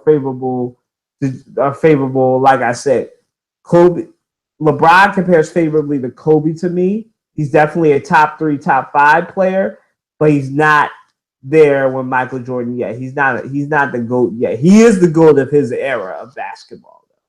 And to add an honorable mention here, somebody who I think is the GOAT of her sport, there's no debate here, is Serena Williams. She is a culturally significant athlete, and she's even more culturally significant now that we found out she won a championship while pregnant. Now, Jordan had the flu game. Serena Williams had the pregnancy game, the game where she was literally pregnant and still didn't drop a set to anybody when she was at least 6 months pregnant. And she's culturally significant, and she's up there with Michael Jordan as far as being an overall sports GOAT. So I'm going to cede it over to Matt and see what he thinks. Go ahead, Matt.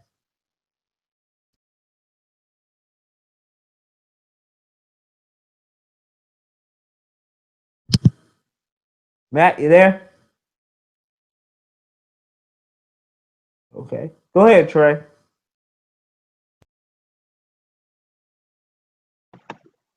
My bad, man. I kind of nodded off for a sec. I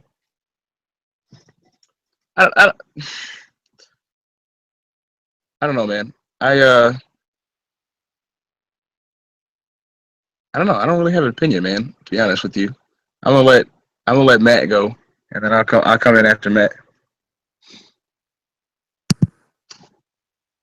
All right, it's on you. I don't even know if he's there.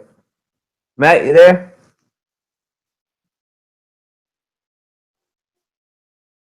I don't know what happened to Matt. Trey, you gonna have to go ahead. All right, no, okay. Well, I don't know, like the whole idea of like an overall sports GOAT. That the idea of an overall sports GOAT to me, like, I mean, doesn't really make sense because of different sports. You know, we say Michael Jordan is the greatest of all time in basketball, football, you know, whether it's Tom Brady or whoever. I mean, I think across sport, I mean, it just, like, I don't know. Like, I think it changes. Like, okay, so for like, for us, like, somebody like Wilt Chamberlain, maybe, you know, you could say Wilt Chamberlain was the greatest of all time. And for somebody, you know, who maybe our parents, or, well, probably not even our parents, people older than our parents, our grandparents, would have, you know, would think he's the greatest player, and they would say something like he was culturally relevant, that type of thing. And so because of that, you know, he was the GOAT, you know, of overall GOAT. Or somebody might say Tom Brady is the GOAT because he was culturally relevant for me. And so I think it becomes very subjective. I don't and I've never really viewed Michael Jordan, like, I mean, Michael Jordan is the GOAT, right? So we always, there's a, you know, we call him the GOAT. He's the greatest of all time. But I mean, I've never really viewed Michael Jordan as like an overall GOAT, just because I don't really think about an overall GOAT because of the difference of sport. You know, like, is Michael Jordan greater than Tom Brady? I don't know. I mean, Michael Jordan had 6 rings in his sport. Tom Brady had 5, now has 5 in his own. But in basketball, one person can easily carry a team to, not easily, but it's easier for one player to carry a team in basketball than it is for one player to carry a team in football. So from that perspective, maybe Tom Brady is takes Michael Jordan's. But I mean, to me, I don't really look at it that way. I just say, hey, this person's the GOAT of this sport, this person's the GOAT of this sport, or this player is one of the best in this sport, one of the best of all time in this sport, and this player, I look at it by sport. I just tend not to look at things from an overall perspective, because sports are just, each sport is just so different in terms of the dynamic, and each person is different who thinks it, like I was saying, the way you view who the GOAT is may vary by person because of a personal experience, or for you, maybe the person was more culturally relevant, or the person didn't, like, a lot of people say that Michael Jordan didn't do enough off the court, right? So for example, a lot of people like LeBron because he has a really great all-around game. Plus, he's never been in trouble with the law or had any major media scrutiny issues or anything like that. And he's a great guy off the court, right? So some people say he's the GOAT because of that. But some people say he's not the GOAT because, he needed superstars to win his rings. People call him a crybaby, or, he flops too much. That's my perspective on it. I just don't really look at things from that perspective in terms of an overall GOAT.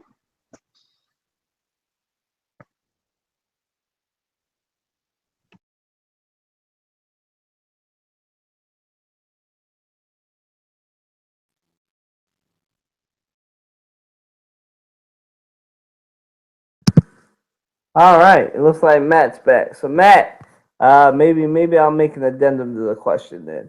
I said,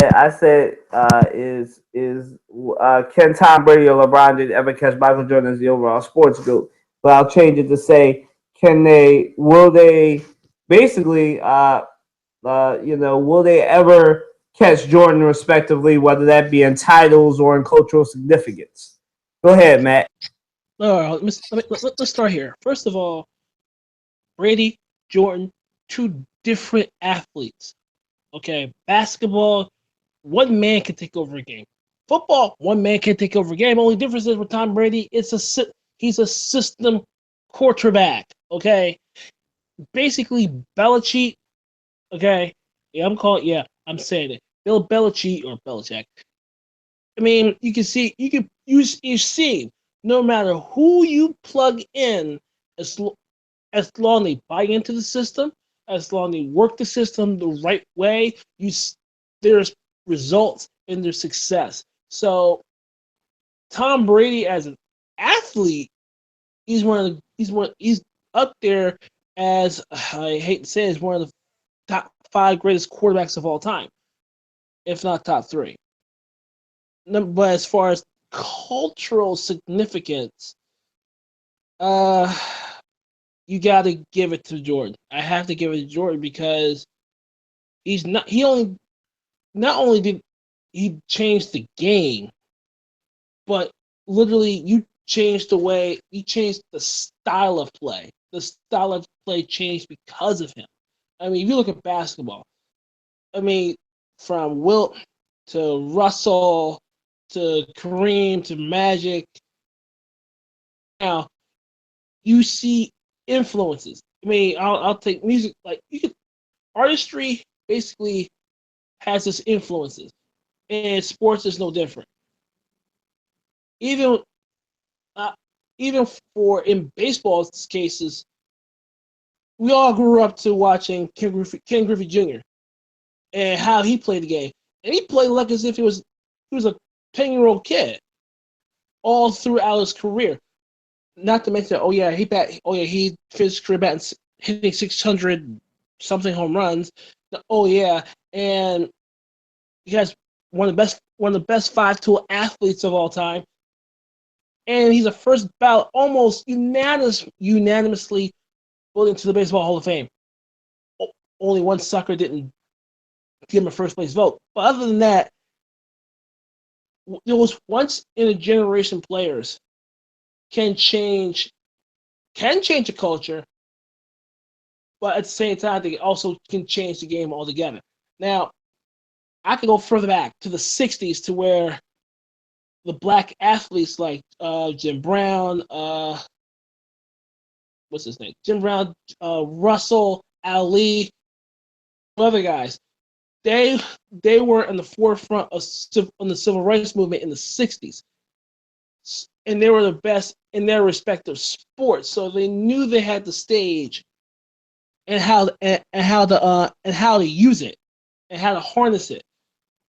So with that being said, I think to answer the question, MJ has changed the game culturally, and we as a culture took it and ran with it.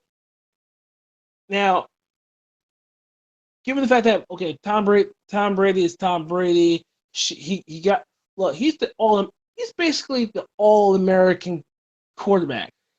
He's got the good looks, he's got the hair, he's got the girl, and oh by the way, he got five Super Bowl rings.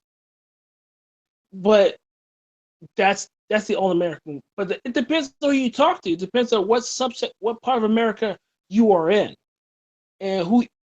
And no doubt, Michael Jordan changed the game tremendously, and literally, it's particularly Black culture, really transformed it, transcended it. It took basketball into a worldwide game.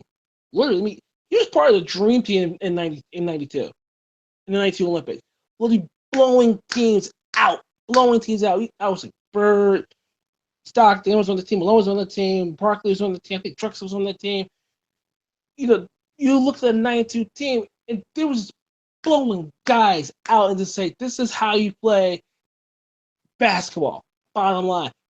And that because of that '92 Dream Team, which, oh, by the way, Jordan was on that team, has changed the way basketball is played worldwide. Even to where there was a flare on the court, where in the key they changed the flare into a regular, back into the regular key, because again they changed the way how we play. They changed the way how we play.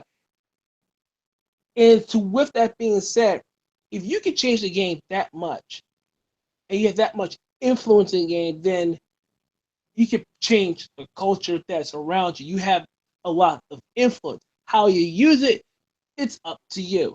Now, yes, gambling problems, yes, blah, blah, blah. But bear in mind, Jordan, Hall of Famer, has literally he owns the Charlotte Hornets, and this is according to a very, very, very, very, very close source. Jordan, if you work for the Charlotte Hornets and you ask him for an autograph, you one of his employees, he'll give you the autograph, then fire you. So, but that's just who he is.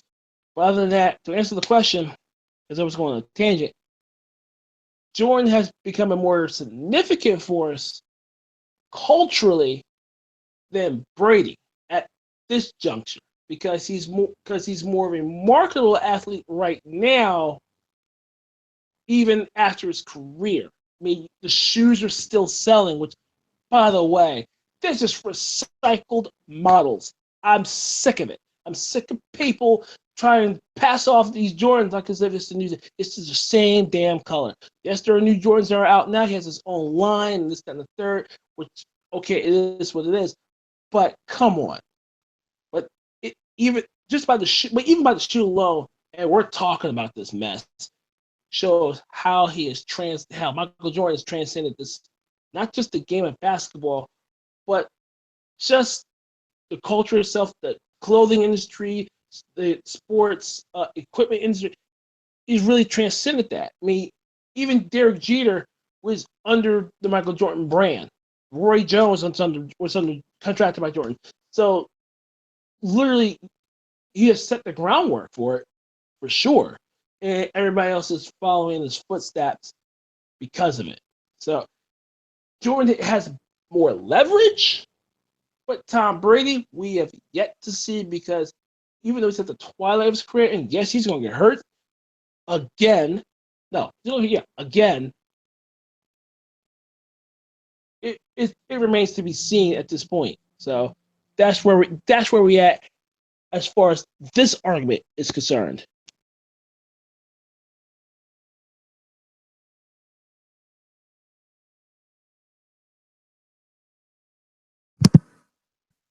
So let me close it out by saying this. And Matt brought up a good point that depending on what segment of America, depending on where you fall as far as what sport you like and where you are economically or whatever, there's a lot of things. And Trey brought it up too that this is a very subjective question. But ultimately, various athletes transcend their sport. And with Brady, with Jordan, and with LeBron, they all transcend their sport. And just to talk about the two people that are the basis of this question, LeBron is, a good player, a top three, top four basketball player, depending on where you put him, if he's near Jordan or not. And I think that, they are very, very culturally significant to their different segments of America. To a lot of people, is to borrow a term that I know I really don't like saying and that I really don't feel exists, but to use this term, LeBron is the black version of the black American dream, right? Where he's somebody who not only has transcended his sport, but he does things his own way. To a lot of people, I know a lot of people, he was hated for the decision, but I know I didn't really care that he left Cleveland like he did. I definitely think he could have told them sooner, but I wasn't mad at him. I'm sure there are a bunch of people, black, white, or whatever, who wish they could leave their job in such a fashion as LeBron James did, basically saying, I'm taking my talents to South Beach. I'm sure a lot of people want to take their talents to Miami. They can't afford it. And, and you have Tom Brady, who is, the pretty boy athlete, who is, another version of the American dream, where, and as Matt said, as I've said, and as Trey has said, he is a result of a system that is very, very good to him, created by Bill Belichick, that he got from Bill Parcells. Whereas, the parts are interchangeable, but as long as I have one really good player that I can build around, I'll be all right. To borrow a phrase from Kendrick Lamar. And you have these athletes transcend their sport. But just to be clear, none of these athletes, as has come out with the panel, can touch Michael Jordan to a point as far as cultural significance.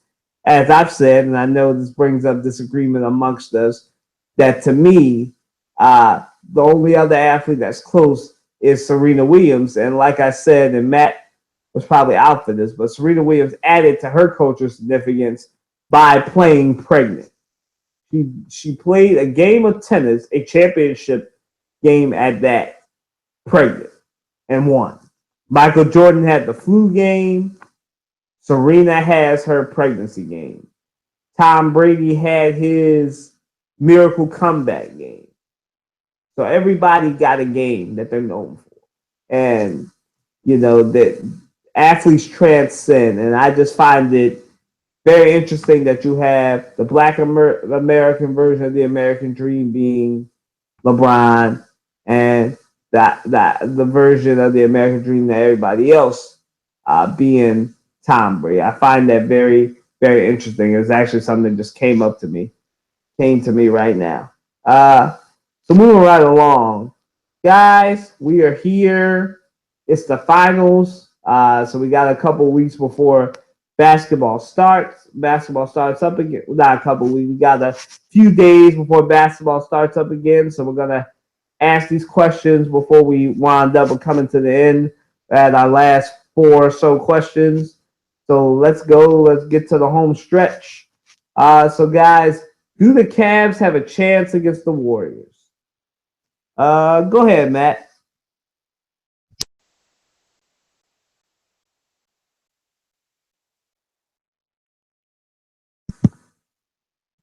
All right, go ahead, Trey.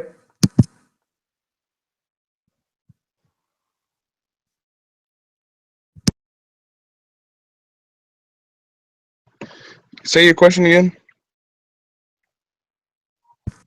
Do the Cavs have a chance against the Warriors?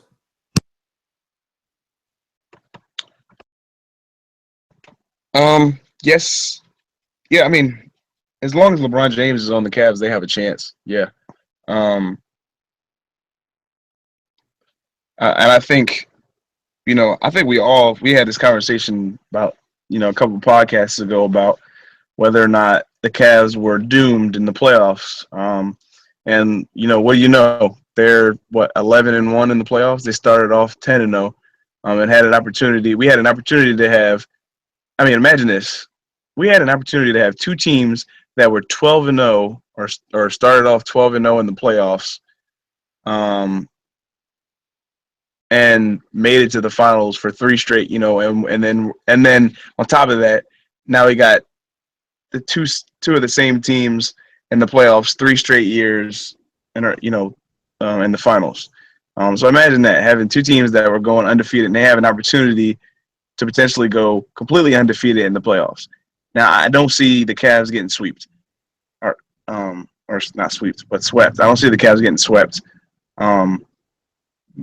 I think at the very least, the series goes to six.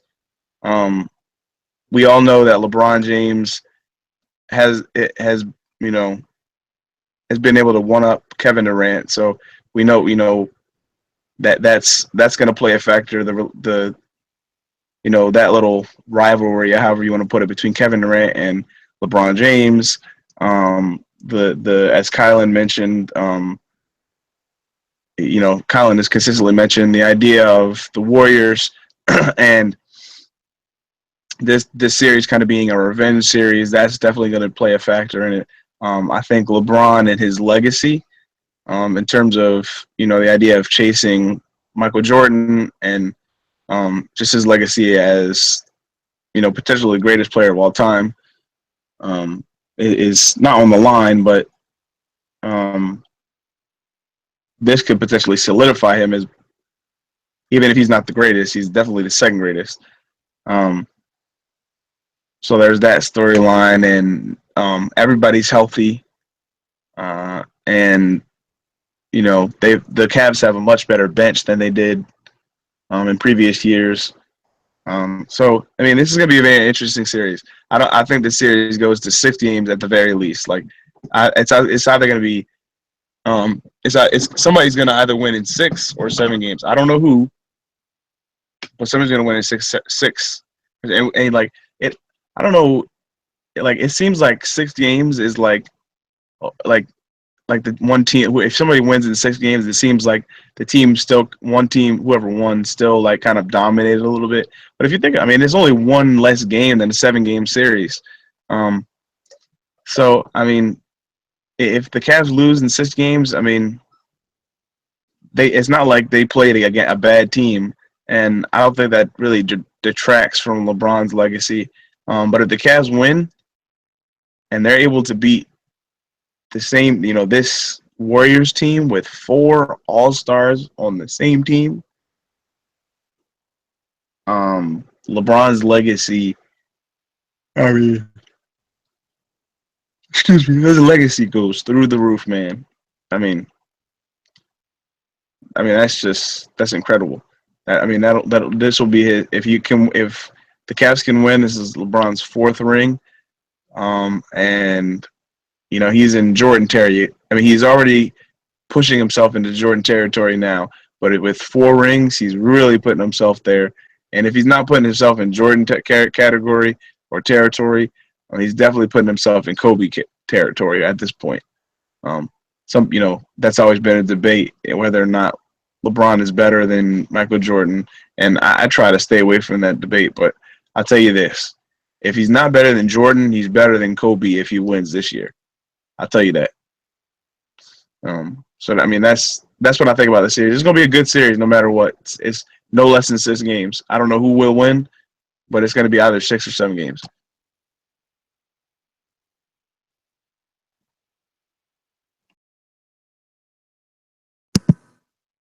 Well, the Cavs, they have a chance. Like Priest said, as long as LeBron's on the roster, they have a chance. But I don't really think the Cavs have a chance just based on the LeBron James factor. But if the Cavs are not, because they're not going to be doing this, if they're not significantly blowing a team out, then they will not do well in this series. And I know that all things being equal, the X factor in this matchup is going to be the two players that are going against each other, KD and LeBron, and whoever does better against the other team will probably win this title. To simplify it a little bit, because we do have a few days before we all need to make our predictions.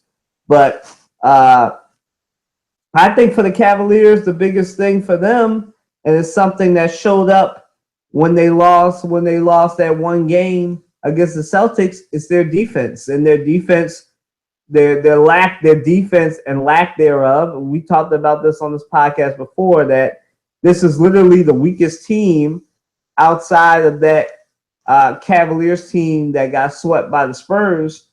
That he took to the title game. Now, they have a little bit better of a bench, but Korver's been inconsistent outside of the last. He wasn't even really good in the last two games. They really, the last two games were the Kyrie and LeBron show, which is great. But like I said, that defense will ultimately be the determining factor. Can the Warriors?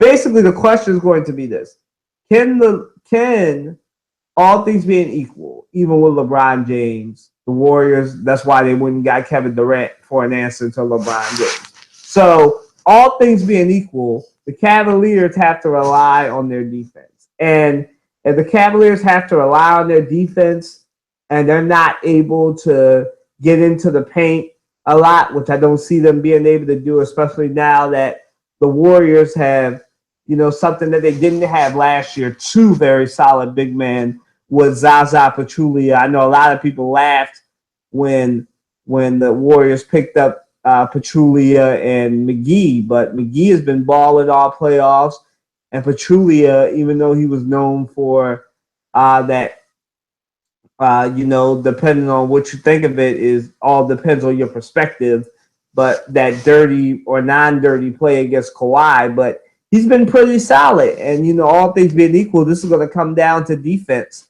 Can the Warriors stop the Cavs? Can the Cavs stop the Warriors? And to be honest with you, there's a reason that the Cleveland Cavaliers were all season a bottom 20 team in defense. And that's with LeBron James.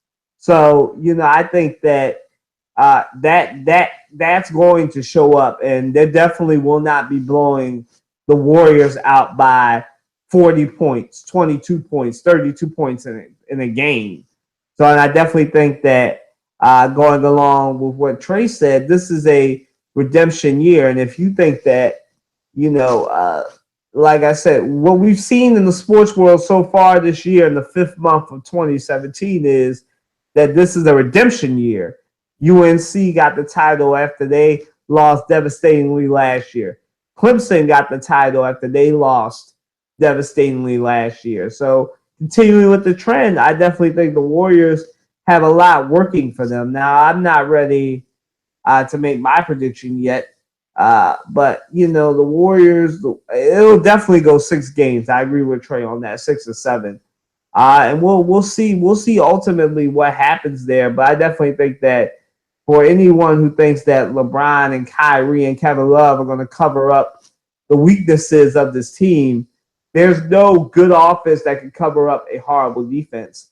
And as I said, it showed up when they lost against the Celtics, because the Cavs just played that last shot very poorly, leaving Avery Bradley wide open for that shot. So, and that's what came up. And that came up a lot during the Celtics series too. Once Isaiah Thomas went out and the Celtics had to swing the ball around and basically play basketball the way it's meant to be played. And the Cavaliers really didn't have an answer for that besides scoring 30 more points than the Celtics. And that was their whole scheme, really. And just moving on to the next topic, unless Trey has something to add, is I'm going to move on, and Trey can add on in the next question as well. So the next question is, so Trey, what is the significance of the Warriors going 12 12-0 during the playoffs? Go ahead.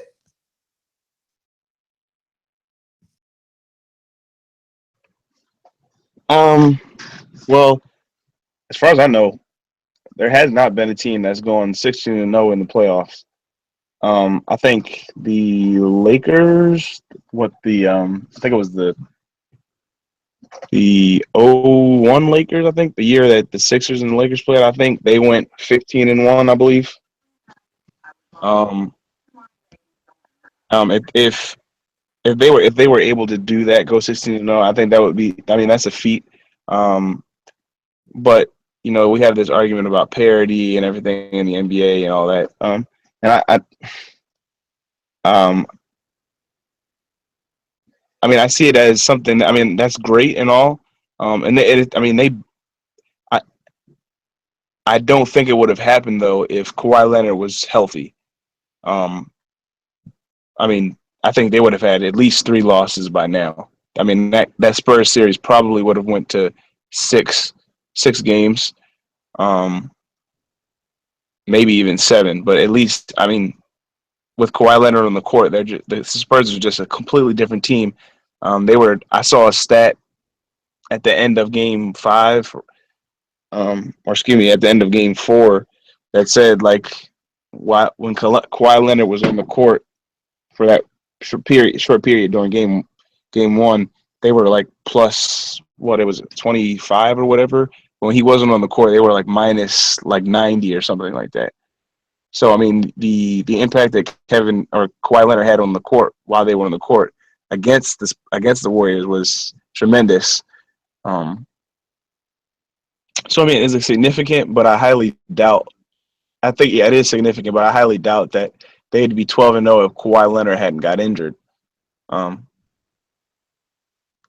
I mean, I'm not trying to take anything away from how good the Warriors are. It's just, I mean, that's just how things are. But I mean, you also got to remember that the Cavs were what? I mean, they were what 2 games away from doing the same thing, and as a result, they're like you mentioned beforehand with whether or not they can win this series, their defense actually caused them to lose a chance at going 12-0 in the playoffs. So, I mean, it's a great feat, but at the same time, for the Warriors at least, it's kind of there's somewhat of a blemish or an asterisk there because Kawhi Leonard was hurt and they didn't play they didn't play the Spurs at their best.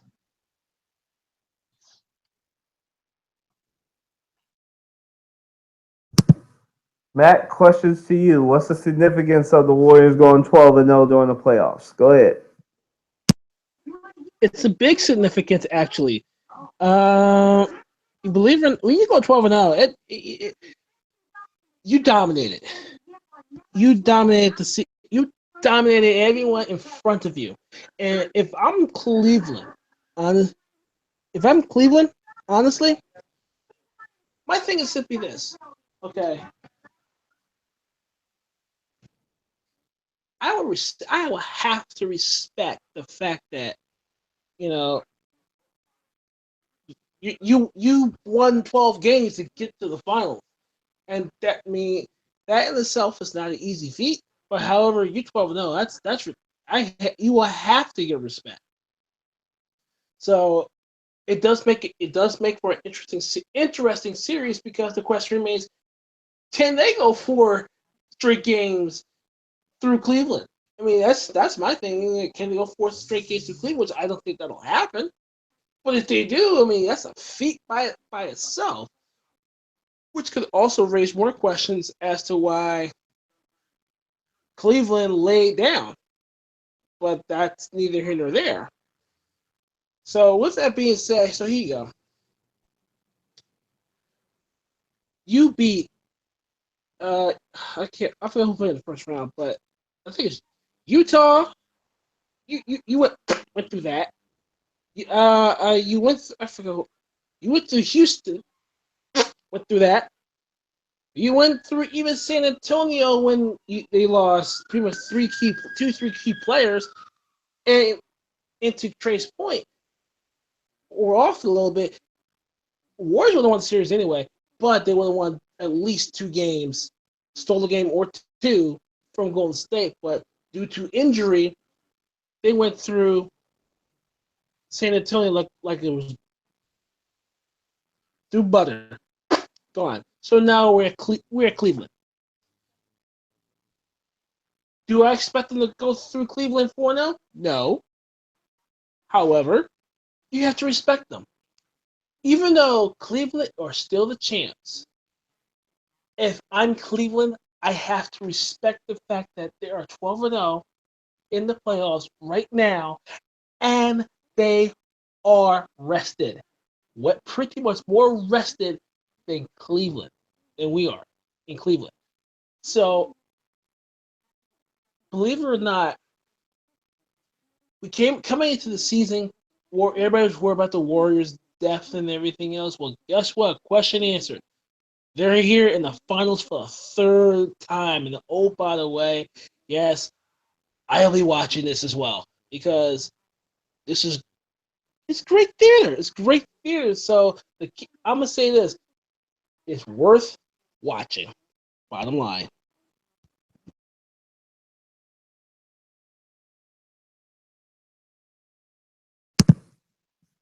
Well, I do believe, before I answer this question, we can officially say that this is a rivalry now because this is their third straight appearance, these two teams, and the NBA has never had teams appear 3 straight years in the playoffs. Now, Let me stop you there. I gotta stop you there. I have to stop you there. I knew he was gonna do that route. I knew he was gonna say something like that. I knew he was gonna bring up the R word.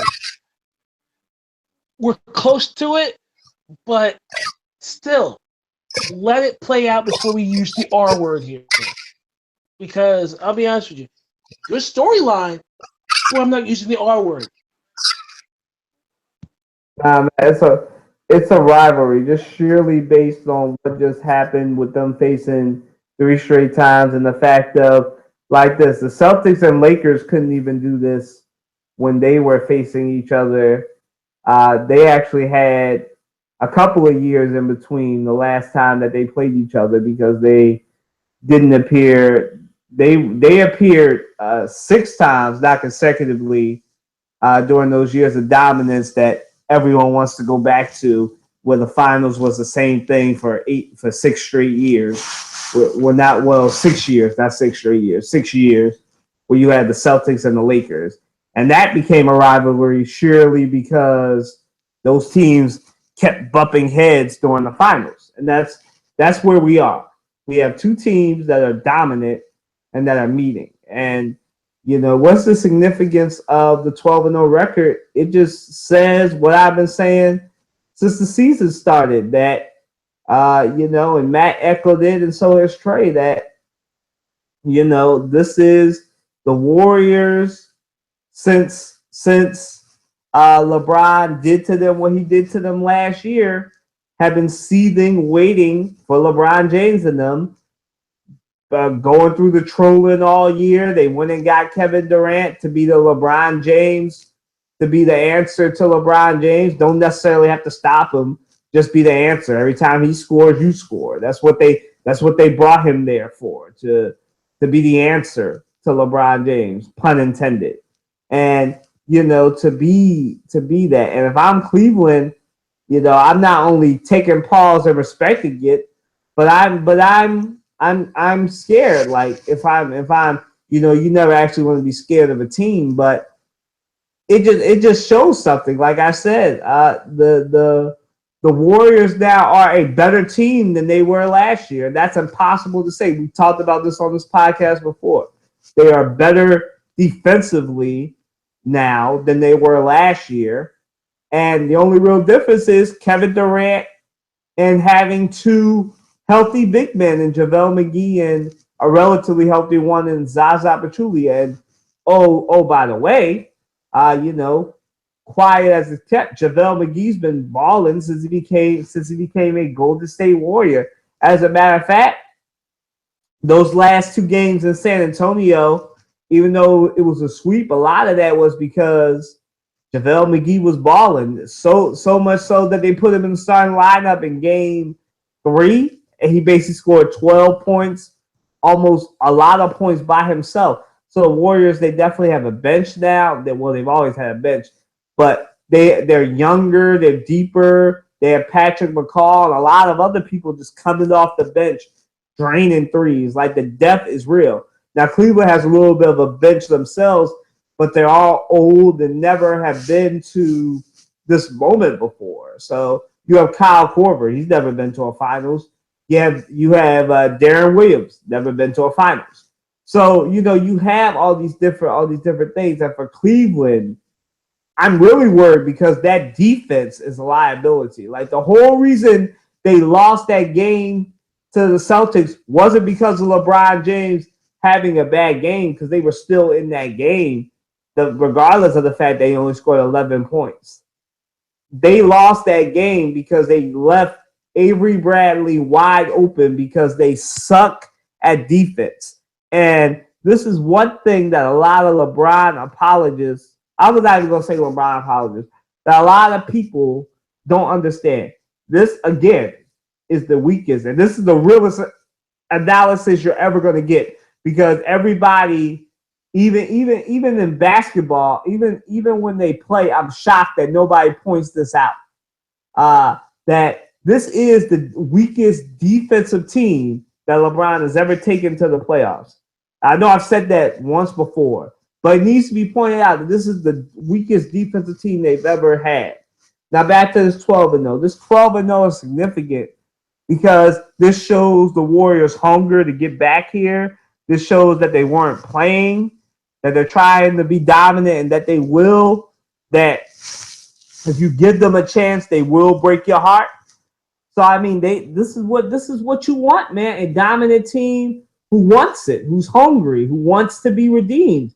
And as I keep saying, do not count out the fact that they lost devastatingly last year. And what's been happening this year so far in sports is teams that have lost devastatingly the previous year, they get back, they win the title. Now, will that happen in this finals? Yet to be determined. But the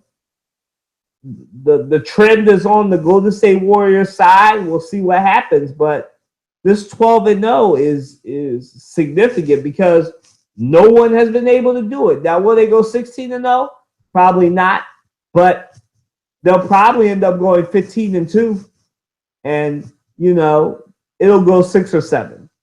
But that 12-0, that's significant because that's something that's never happened before. A 12-0 team in the playoffs. And that's amazing. That's a feat that's never been done before.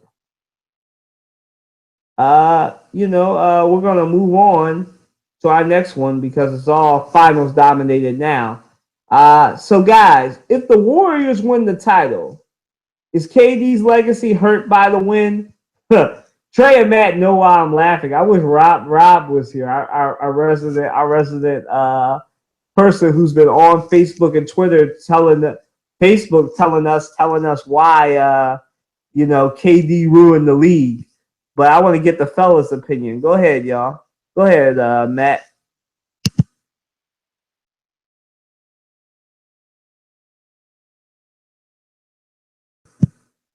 Matt?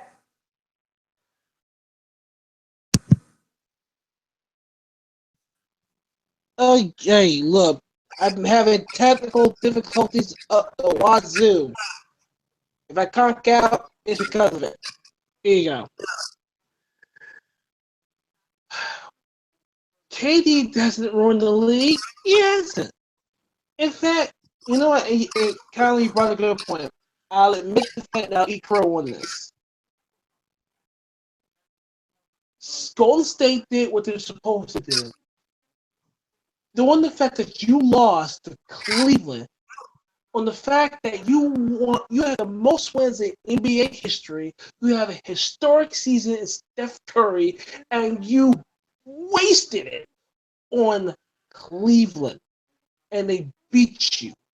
So you had every right, Golden State that is, to do what you had to do to get back to the mountain and knock off who's on top of said mountain, in that of signing Kevin Durant.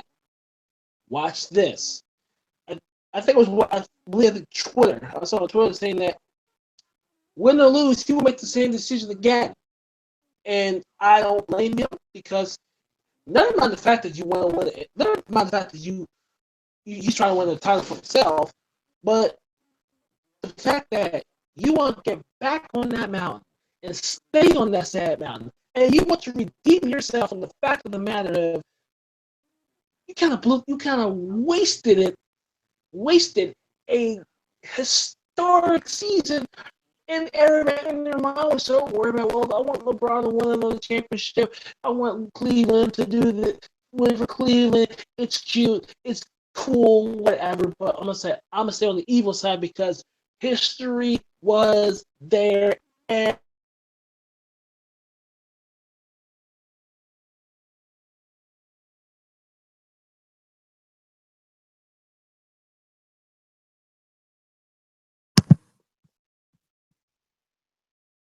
Well, I think Matt had his technical difficulties. So Trey, go ahead. Unless he comes back. My feeling on Kevin Durant is it's kind of twofold. So like I understand the whole thing. Like KD went to the Warriors, the whole Warriors blew 3-1 lead, and before they blew the 3-1 lead, the Warriors blew the 3-1 lead. The Thunder blew a 3-1 lead against the Warriors, and KD was a part of that team. And so now he kind of joined. You can't if you can't beat them, you join them, right? And from that perspective, I didn't really like that. I was just kind of like, come on, KD, really, yo? Like, okay, people got on LeBron for, I mean, and to be honest, people really got on LeBron not really because of the whole big three. It was really more so because of how he did it and how he had this whole decision process and stuff. But people got on LeBron, for creating this so-called super team with D-Wade and Chris Bosh. But the Warriors have created a quadruple team, and people still people are like, no, they're and like, so from that perspective, I'm like, okay, this is kind of stupid. Like, they literally have 4 All-Stars on the same team. That's not fair, and they still have a good bench. That's not fair.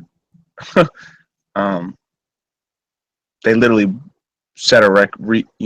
They literally set the record for most wins in an NBA season last year. So from that vantage point, I'm like, come on, KD. You're already hurting your legacy. And if the Warriors win, I don't think it's like, okay, KD had to go, he had to go play with 3 other All-Stars, not 2 other All-Stars, 3, to win a championship. But from the other vantage point, KD, he's a great guy, great player, probably one of the greatest scorers of all time. He wants a ring, right? He's ring hungry, and he saw that the best opportunity was to join the Warriors, right? Because he knows that in the East, it's pretty much LeBron or whatever team LeBron on is probably going to be in the finals more than likely. History has shown the last 8 years, whatever in the East, whatever team LeBron is on is going to be in the finals. That's just what it has been for almost 10 years now. In the West, it's really up. It's up for grabs. And I think KD probably wanted to stay in the West. I don't know. There's probably a number of reasons why he went to the Warriors, but ultimately he wanted to win a ring, and he felt like being on the Warriors was his best chance. And so he did what he had to do. In terms of legacy, I think his legacy is already solidified. A lot of he's going to be one of the best. He's going to go down as one of the best scorers of all time, and potentially he has his. He's going to get his ring this year.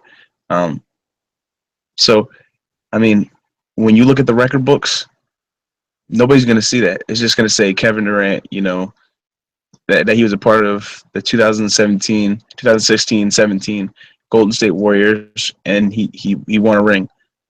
And maybe even was the MVP of the finals. Now, for us, we'll say, oh, well, this was a superstar team, that's how they won. It really had nothing to do with Kevin Durant, blah, blah, blah. Okay, yeah, but when it comes down to it, Kevin Durant could potentially have a ring at the end of within the next 7 games, and it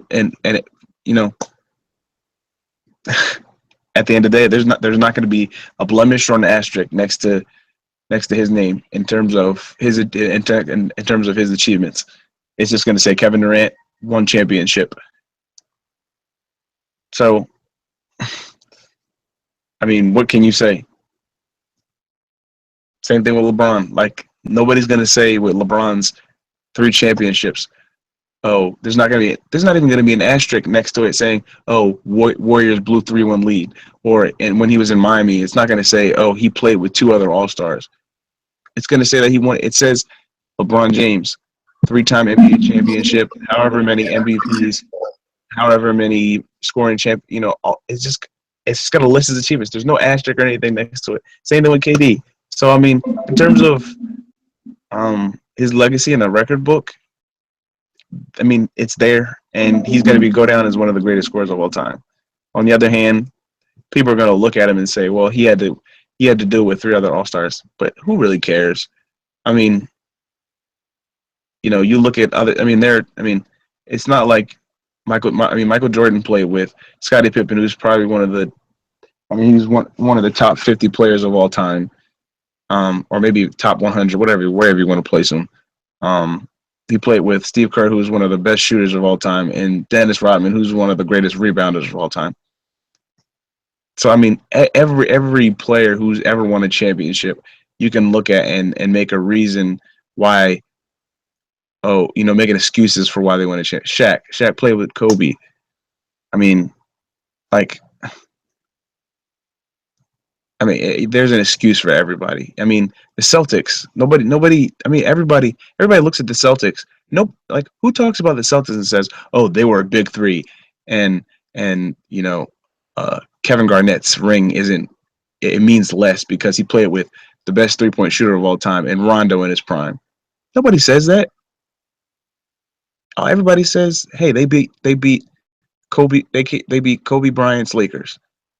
And won a championship. And afterwards, Kevin Garnett screamed, "Anything is possible." That is not even going to be in the record. It's just going to say Boston Celtics, NBA 2000. What was it? 2008, I think, or 2007 NBA champions. So when it comes down to it, who cares? Kevin Durant might have a ring at the end of the year.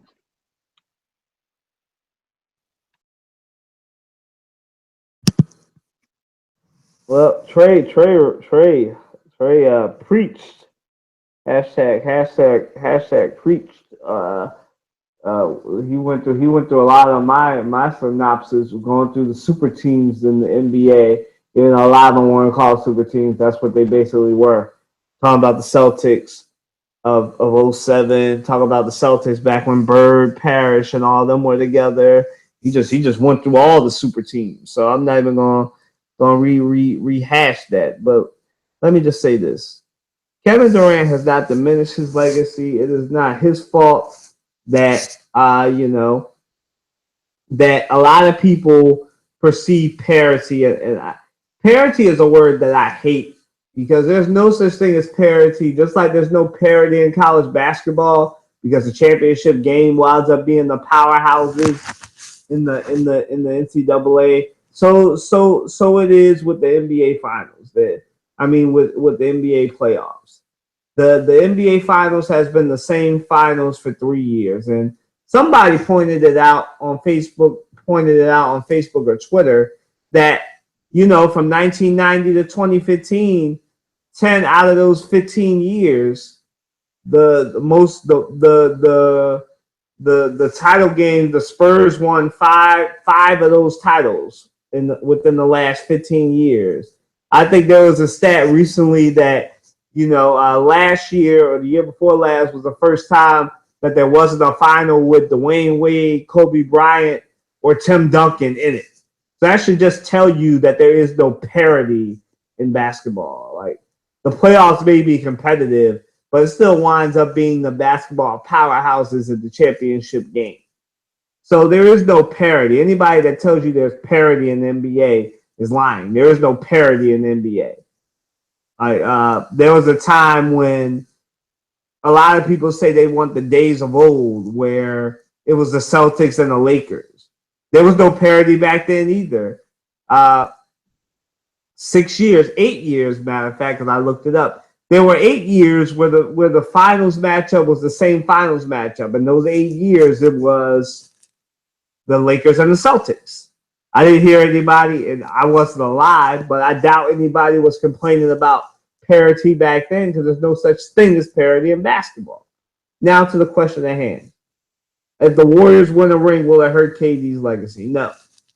Because on the ring, it doesn't say KD played with Steph Curry, Draymond Green, Klay Thompson, and a bunch of other players. Like, he didn't play. It doesn't say they played with a two-time MVP. And anything, KD being in the finals is an indictment of the Thunder and Russell Westbrook and the way they do things. Because KD even said this week that the reason he came to the Warriors is because it was a basketball decision. They play a style of basketball that fits him.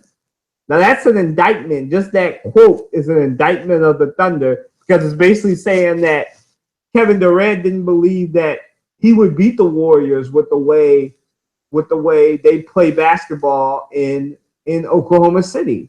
If you see the style of the way they play basketball in Oklahoma City, it didn't get them past the first round this year.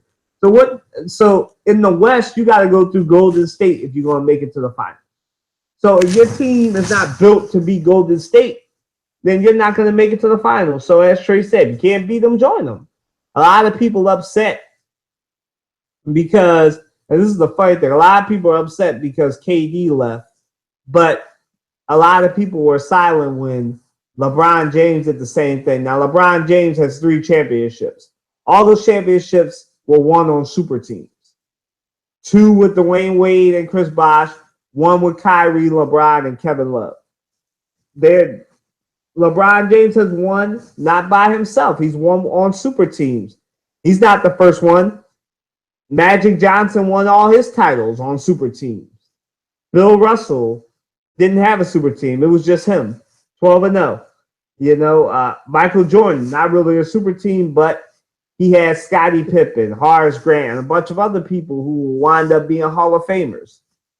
That was a super team. Tim Duncan and David Robinson when they were running around winning championships. Super team. He's not Kevin Durant is not the first one. Now, you may say a lot of those players were drafted by their team or they were traded there. Same thing. They still wound up on a super team. Doesn't matter how. There is no caveat. So if you're a Stephen A. Smith or some other people that sit here and say, oh, Kevin Durant ruined the NBA season, you can't ruin something that's been the same thing for the last 3 years.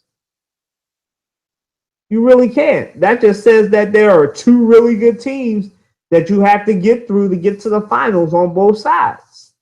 And as we said, Golden State did what they were supposed to do.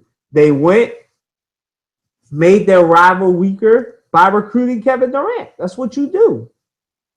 The San Antonio Spurs are seeking to be better, and they're going to seek to do the same thing. They want Chris Paul. They need a point guard. It's the same thing. All teams do it.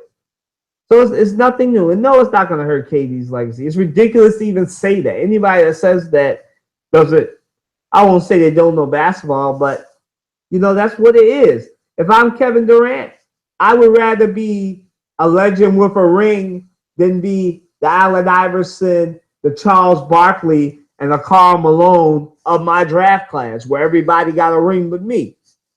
You don't want to be the Carmelo Anthony of your class in the NBA. You're the only one that don't have a ring. No, Kevin Durant, get your ring. I'm not going to hate on you for getting your ring. And it's a better basketball fit for him. And that's all I needed to hear. Because the Warriors play, and this has come up in this podcast before, and then I'll wrap this up so we can all go start our holiday weekend. The way we view stuff is we tell these players, oh, it doesn't matter what your stats are, you need rings. then when these players chase rings, we're mad at them. We need to make up our minds.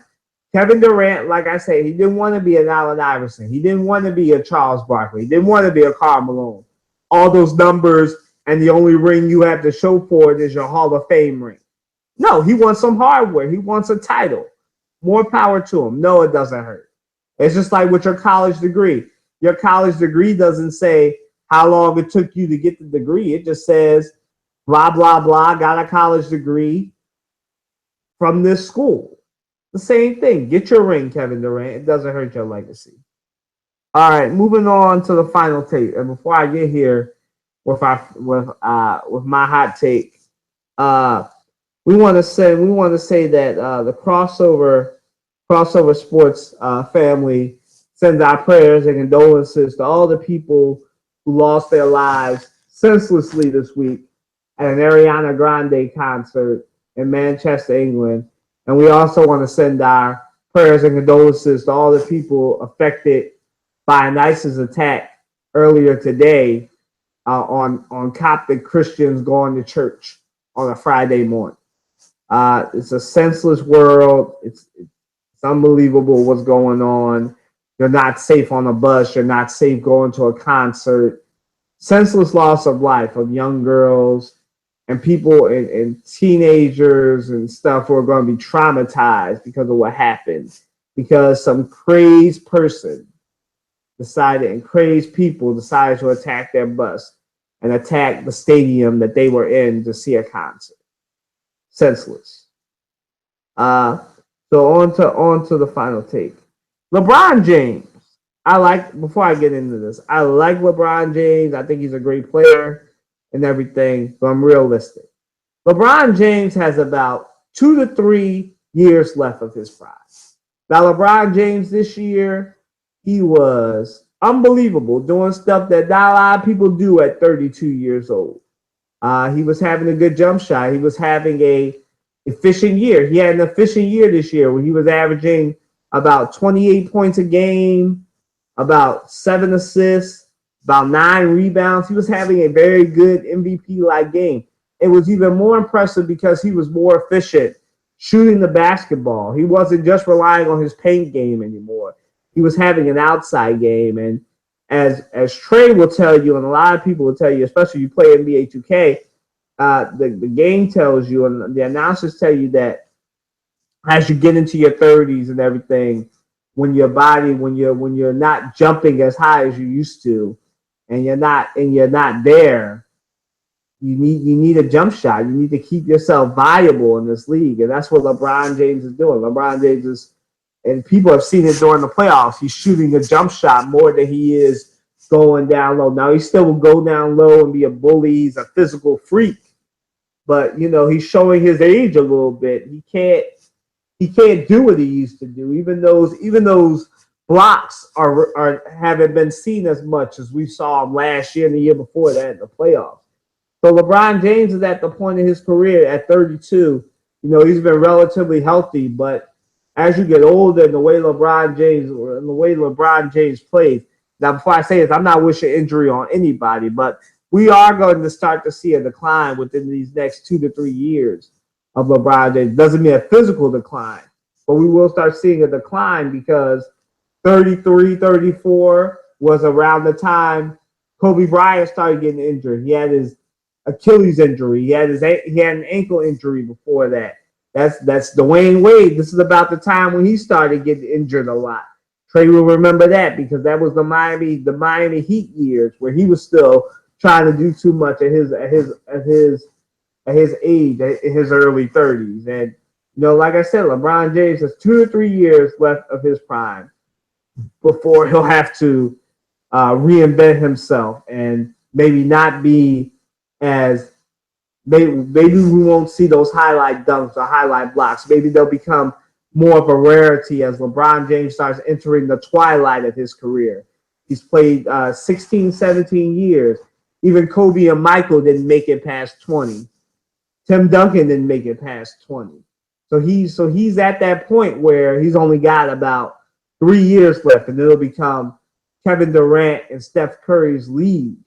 And so enjoy LeBron while you still can, because you're watching and witnessing the last 2 to 3 years of his prime before he'll start declining. Because, and people wonder, so how are you saying this? Well, Father Time is undefeated. If you look at the numbers, this is one of LeBron's best statistical years, shooting percentage wise, but this is a down year in scoring. This is one of the lowest scoring outputs he's ever had during a season, lowest rebounding output. He has a high assist ratio. But, like I said, this is the last 2 to 3 years of his prime, so enjoy it while it lasts. This will be the last 2 to 3 years that LeBron will have to catch Kobe and catch Michael Jordan. So, folks, enjoy it, because we might never see a player like LeBron James ever again. It will take a long time to get here, just like there was a long gap between Michael Jordan and Kobe and LeBron. It'll be a while, so enjoy it. I hope you enjoyed the show. As I said, today's, I announced it a little late, but today's show is dedicated to all those people who lost their lives this week in that Manchester bombing. We didn't talk about it on the podcast, but we definitely have some strong feelings about that. To the people who lost their lives today in Egypt, to our veterans as it is Memorial Day weekend, and our family members who serve overseas currently or going over there. Definitely, guys, thank you all for tuning in, or later on when you tune in, thank you for your support. Have a great weekend. Enjoy your Memorial Day weekend. Stay safe. Safe travels if you're traveling this holiday. Thank you all so much. And hopefully we'll catch you next week for episode 34. I want to thank Matt and Trey for not counting a robbery on the holiday weekend to come out and talk about these sports.